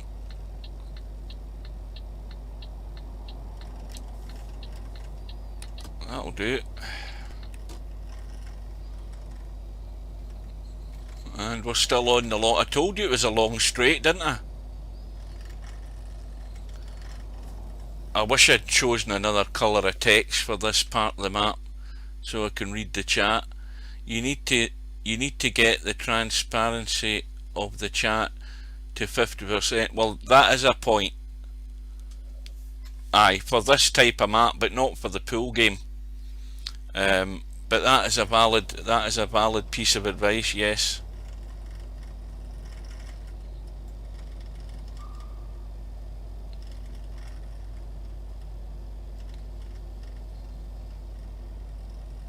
So we're on level ground right now. Don't hear the engine revving, don't hear the brakes working. It's like a billiard table. So there's the big dunes that take you down to the Pacific.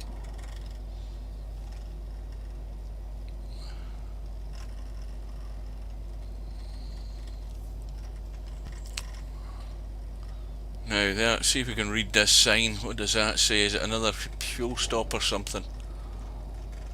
I don't know what it said, but it's like a turn off in 800 meters. Is it? Maybe not. Ah, right.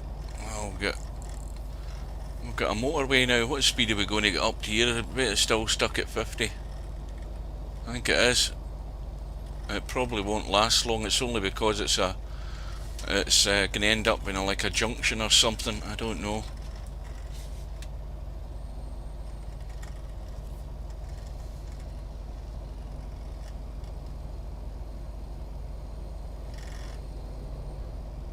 Well, it's gone up to 62.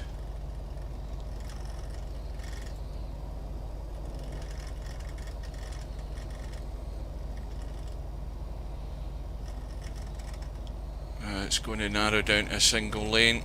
That's why the AI's pulled across and take the cruise control. Now he's decided he's had enough of that. He's gone back on the inside just to confuse me even more. Well, let's get past him before the road does narrow back down. There's a resting place there.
That's 20 minutes to 5, so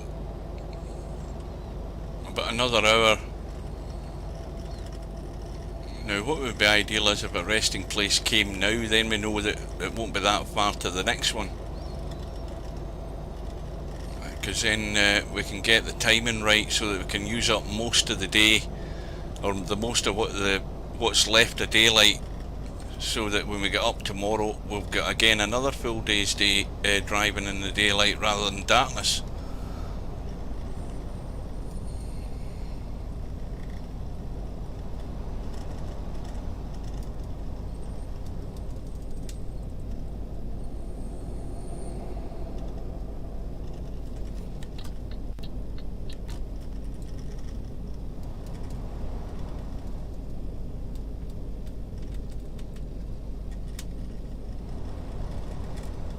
Well, his bed still isn't red yet. Maybe the next time he yawns it will go red, and then I've pretty much got it factored in that I can roughly guess when he's going to start dozing.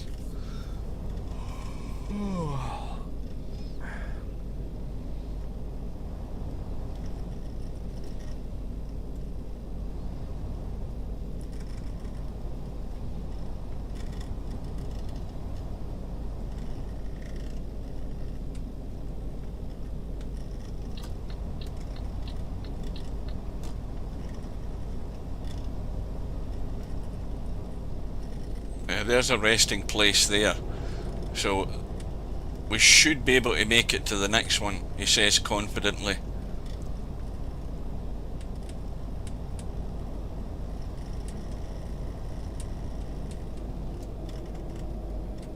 Keep to the right, and then take the exit on the right. I better get in quick then.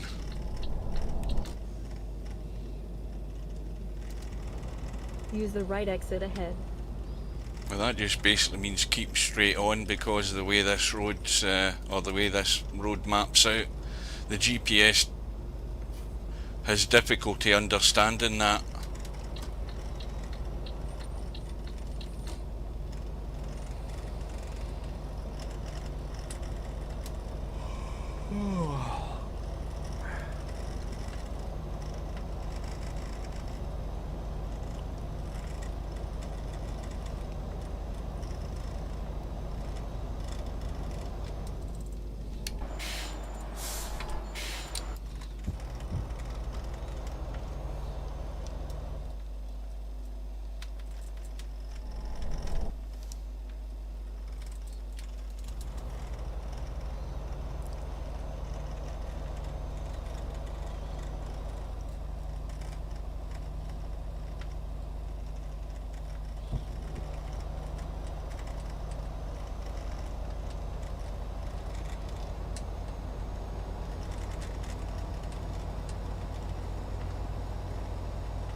In 650 feet, turn right.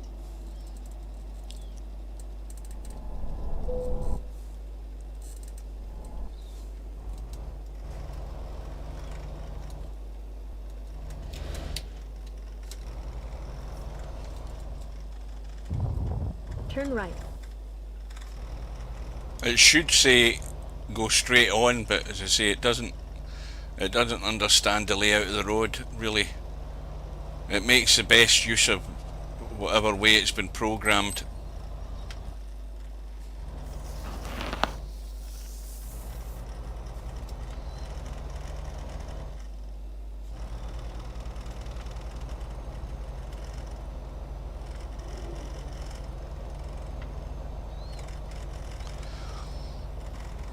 Right, so that's gone 5 in the afternoon, which is ideal. So we could now do with finding this resting place somewhere up here.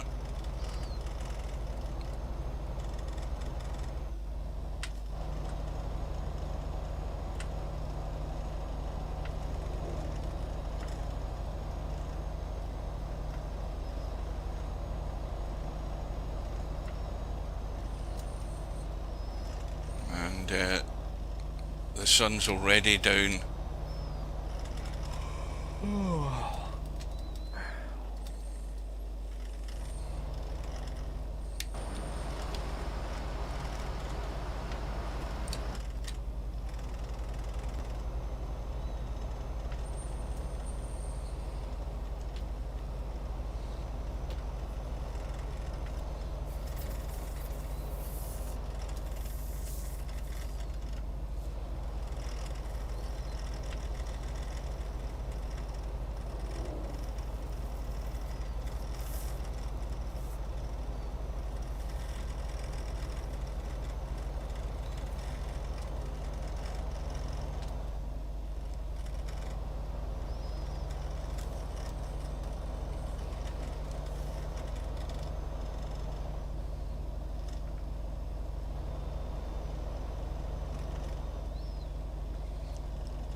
Well, true to form, we've had absolutely no rain. It only rained down in Quelon. It was raining when we started, but since then we've had absolutely nothing. It's been bone dry. Now, where the hell do we go in here? I presume it's up at this end we go in.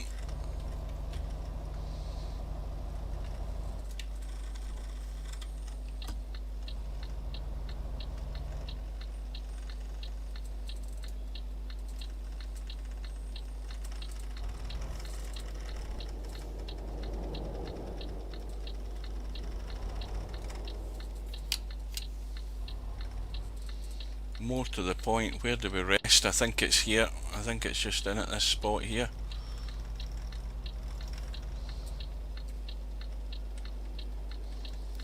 That's perfect. And it's also got, what do you call it, solar panels. Right, so that is, what time's that? 20 to 7 at night, or something like that. That'll do. Now, I thought it was over the resting point there.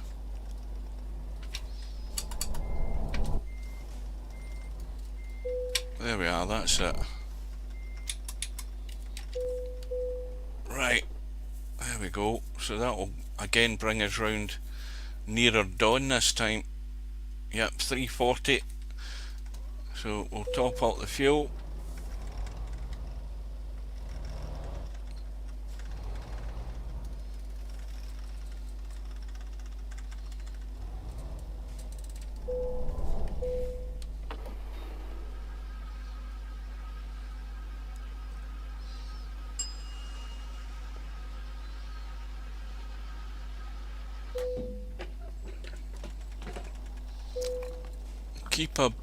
Keep a bug so it shows. What the hell does that mean?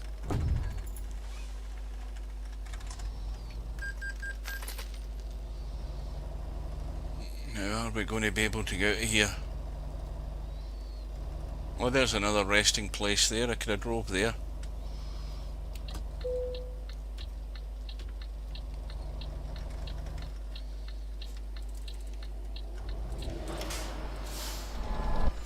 Right, nothing coming there. Nothing there by the looks of it.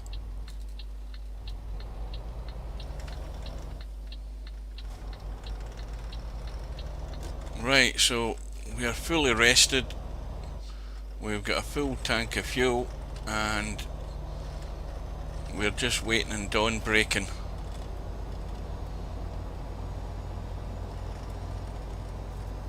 And I'll see if I can get another sneaky drink while we're driving in a straight line.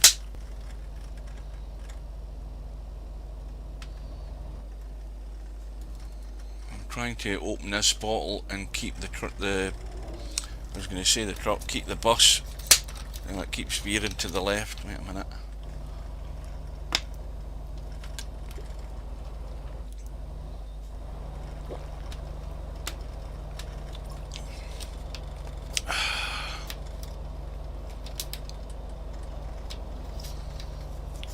Right.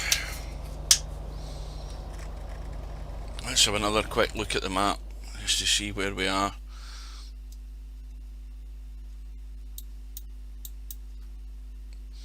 Yeah, all the squiggly stuff's way up ahead.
Well, that's 4:40 AM, so we should be seeing some signs of daylight coming.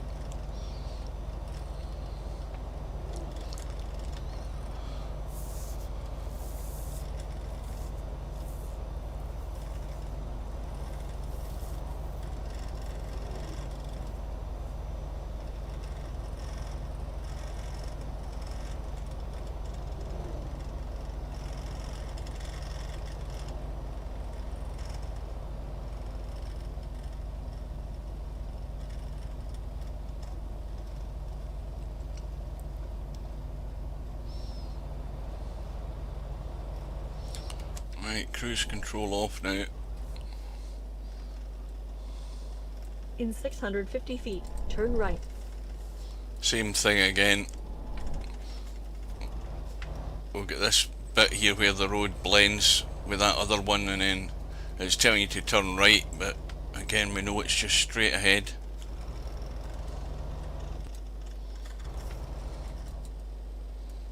Turn right.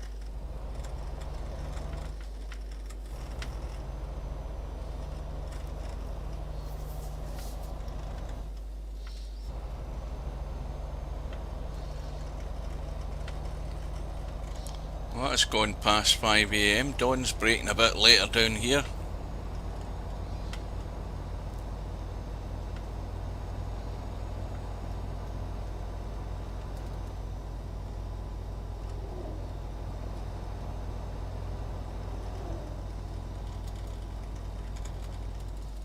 There we go.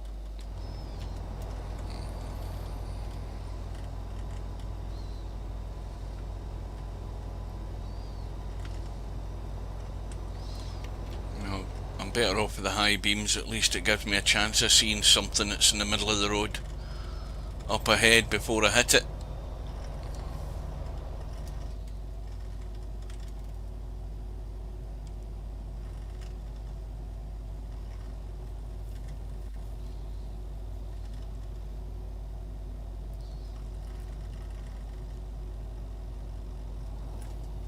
Oh, my backside's really sore.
Let's go for the overtake. Nope, there's something coming. There's something else coming.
This looks pretty bloody long as well, yeah. Right, I'm just going to take 2 minutes and I'll be back. I'm going for a resupply.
Right, we are back.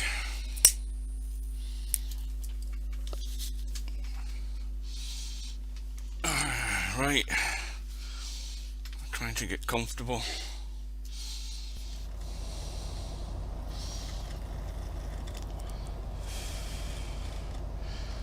Another one of these long straights.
all of a sudden the landscape's got a wee bit more greenery about it.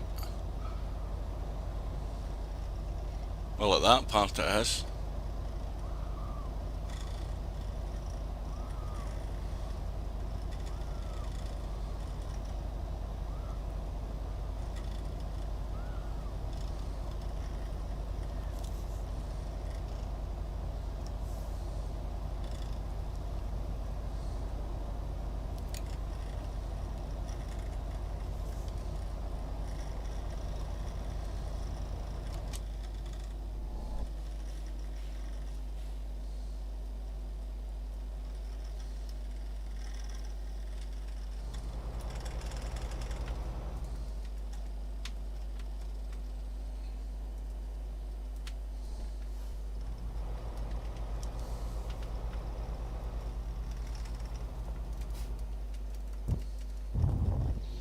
I've got a question for you, Polemint. I've got a task for you that you won't be able to achieve. Do you use any of the Russian websites?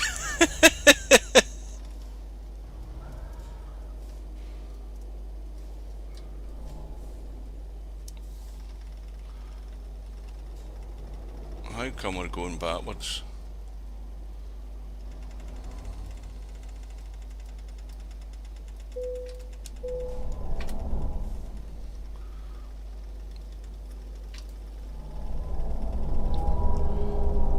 I've got to keep my foot in the brake.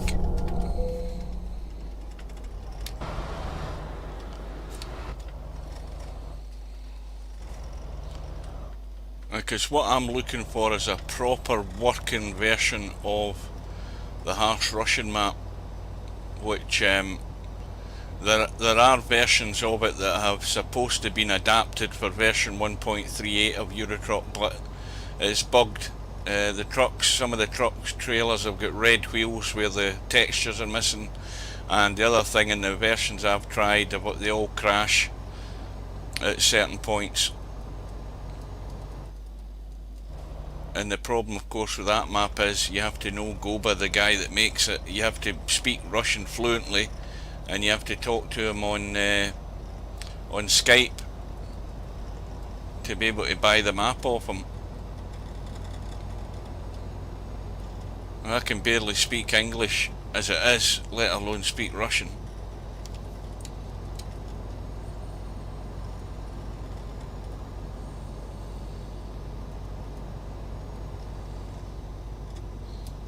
So there's a challenge for you.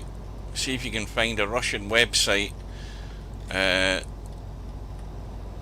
mod site that has got his map on it and it works.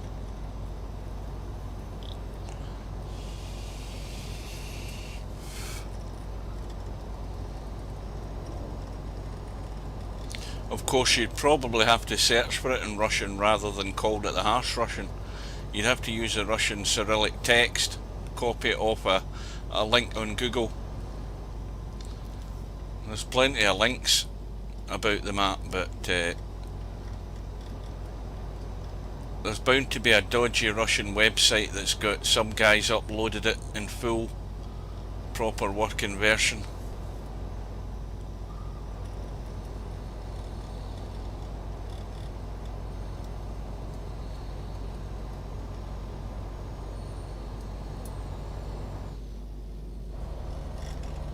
Let's get up to 50 and get the cruise control on again.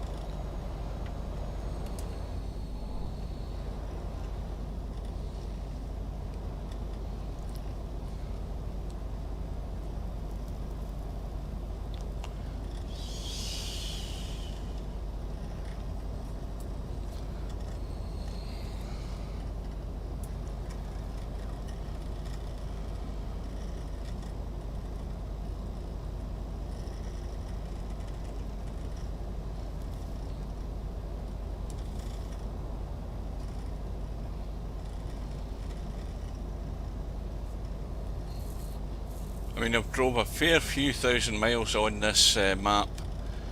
I've only done a couple of trips, but they've been long trips, and I haven't found one of the ghosts yet. I found quite a few ghosts on this map in different locations, but I haven't come across any so far on the last couple of trips.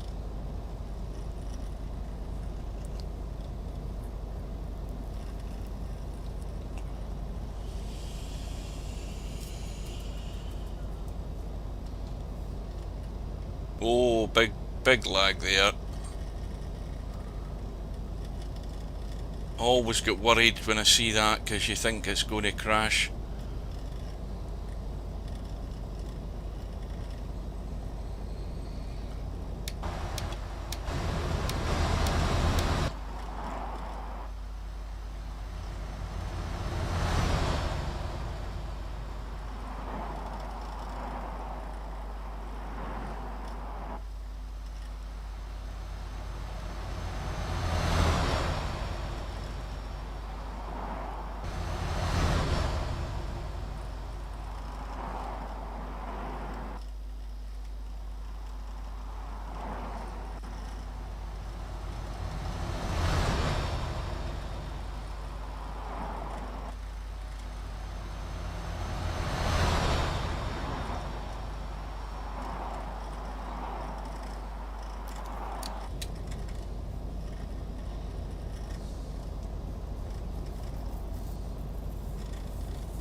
Peru.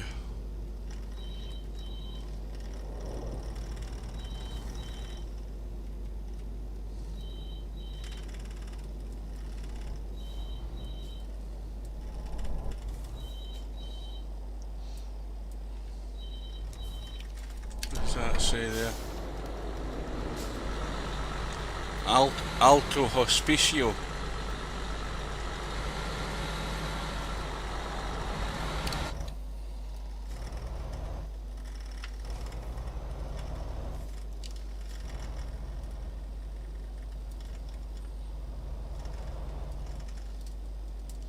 What does that say up there? Let's have a quick look. If I can get the bloody thing to work.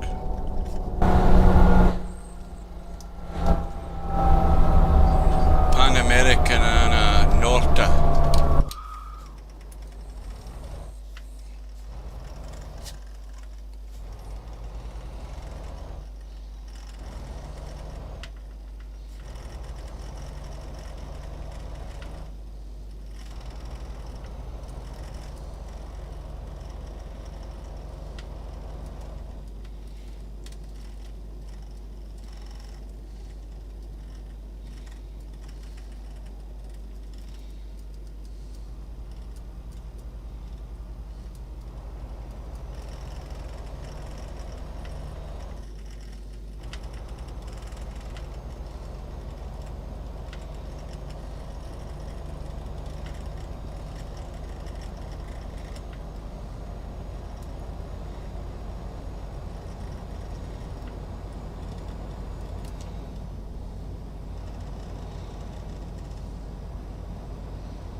The speed limit's gone up to 56.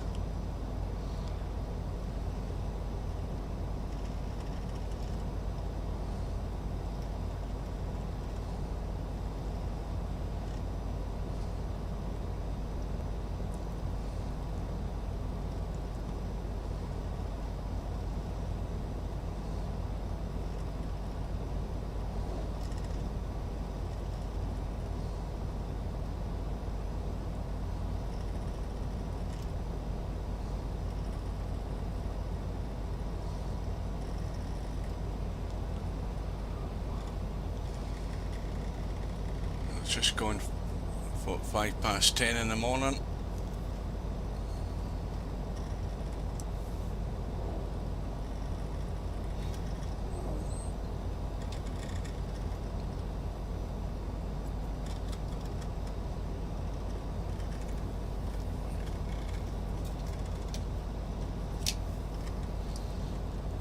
And it's back down to 50.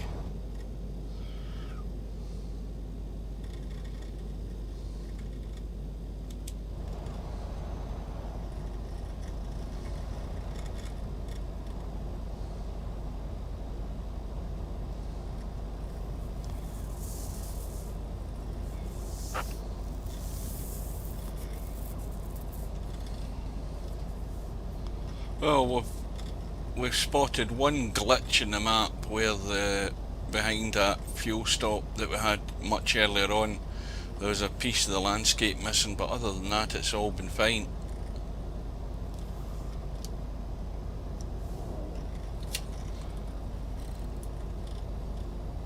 Which in a map of this scale, there's bound to be the odd problem. It's just a question of whether it gets drawn to the attention of the map maker to get it fixed.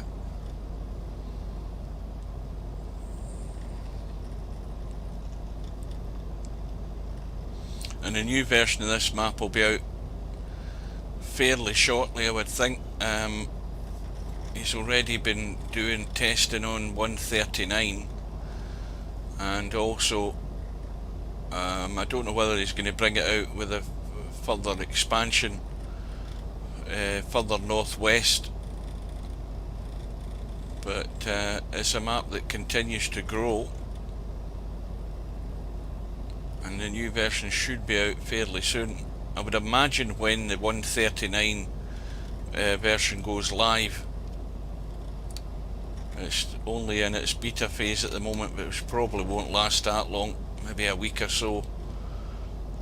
And then there's also the Iberia DLC that's coming out. Let's have a look at this map. Hang on a minute, because if you look at this map combo, the Brazil map is well away off the coast of Portugal, but the Iberia DLC is going to fit in here, and when it does that, then ProMods is going to have to rethink their part of the map that they've brought down into Spain and well, just Spain at the moment, but that's all going to probably have to go when they upgrade their map to combine it with the Iberia DLC when it becomes available. I don't know whether that's going to be released before Christmas. It might well be, but you've got all of Spain and then Portugal as well to get added in, so that's going to be the next map expansion. I'm just looking to see how far EA Brazil was close to it. Well, it won't expand anymore because this is all the west coast of Brazil, so that won't grow out any further. That's as far as that's going to go, so that's a good thing. So there shouldn't be any problems there, unless again you always have to have some sort of compatibility fix for the EA to work with ProMods.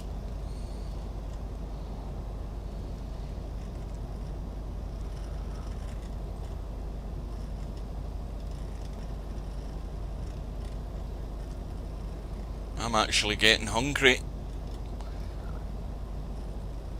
Yeah, I could do with a bite to eat.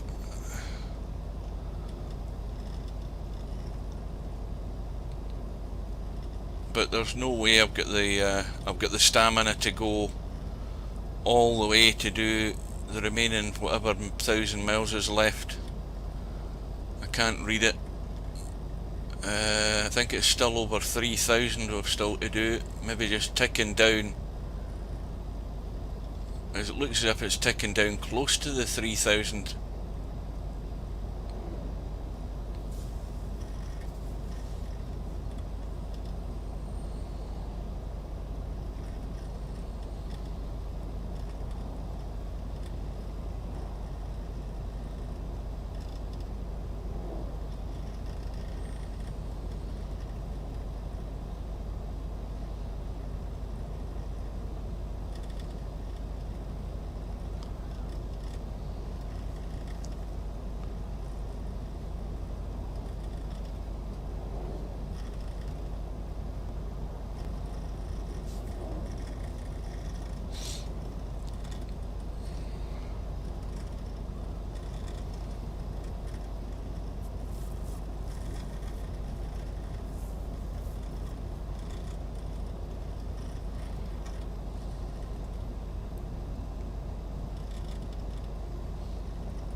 Oruro, La Paz, so we're into Bolivia.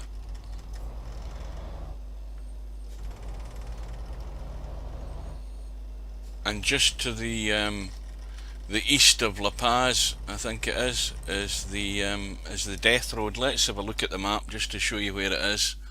Coroico, there it is. La Paz is over there somewhere, but anyway, this is the death. There's La Paz there. So just to the east of that is Coroico, and this is the actual Death Road itself. That one. That, however, is the detour that they added in to avoid you taking this this Death Road trip along the valley. I mean, you see, it's insignificant when you see it there. It's so small, but that was added some months ago in a previous version.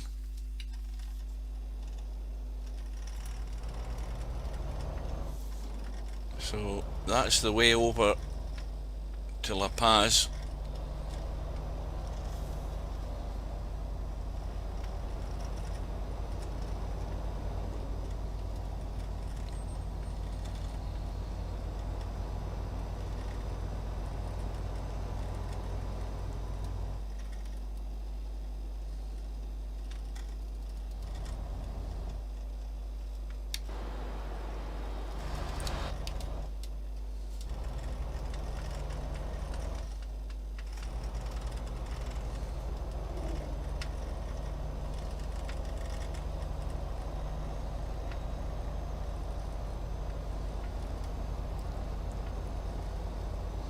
Yeah, we're just under 3,000 miles to go now. We've just broken the 3,000 mile barrier.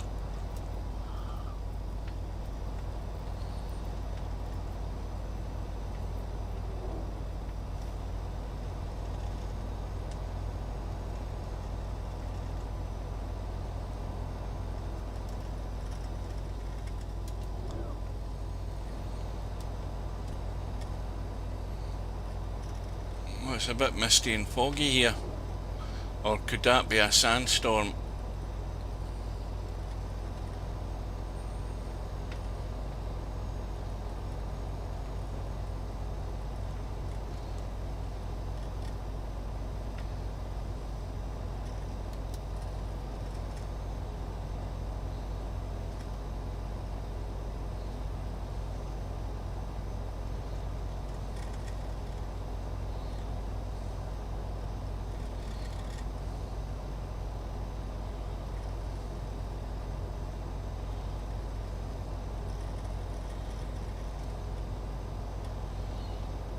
Oh, this is really bright. Goodness me. I've lost the bloody road.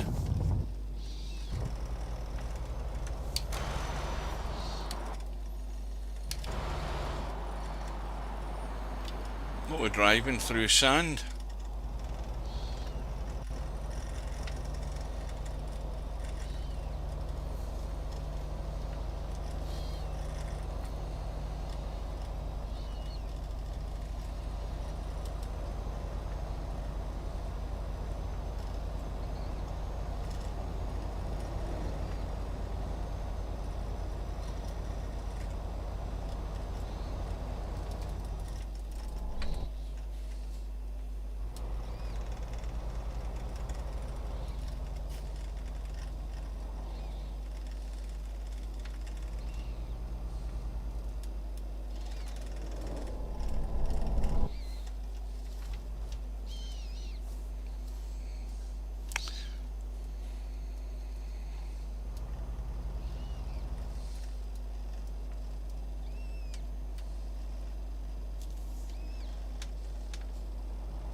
Now this has got the crawler lane.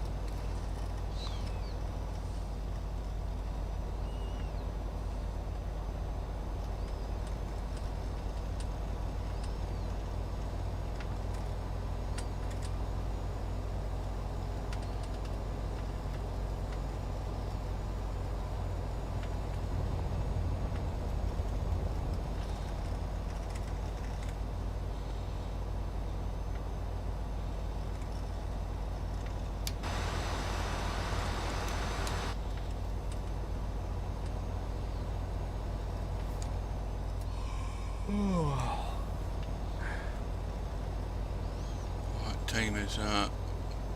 1:30 in the afternoon.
I think this is us certainly taking a fair chunk off the altitude now. Oh, it's raining.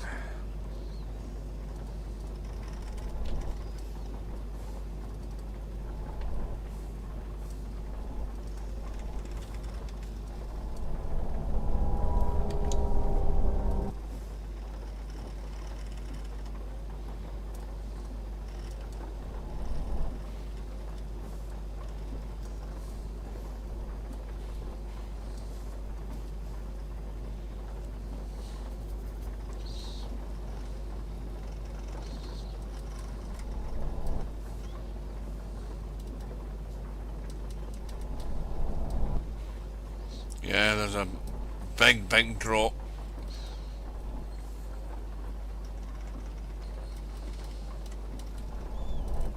We're back to coming down more to sea level now, I think, because this is going to be a few thousand feet down.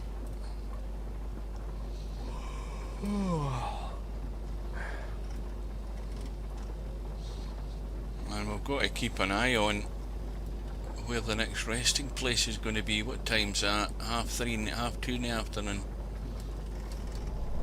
You wouldn't know it. All of a sudden it's turned horrible.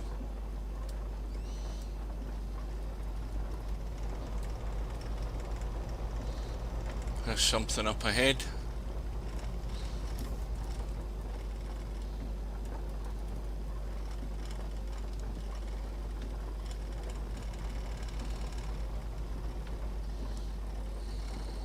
I will read that in a minute once I get to this what I thought was a rest stop.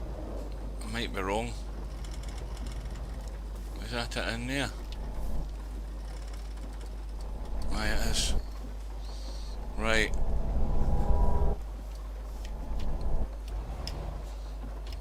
I think this is the same sort of place, yep, just in here. That will do.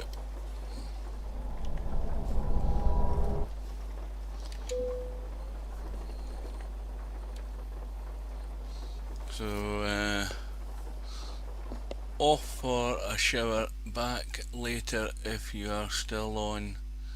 Gotta pick up the missus from work. Right, see you later. No, I'll probably be done by then. In fact, it might be done now. Let's have a look. Well, there we are there, and we've got some squiggly driving to do up ahead.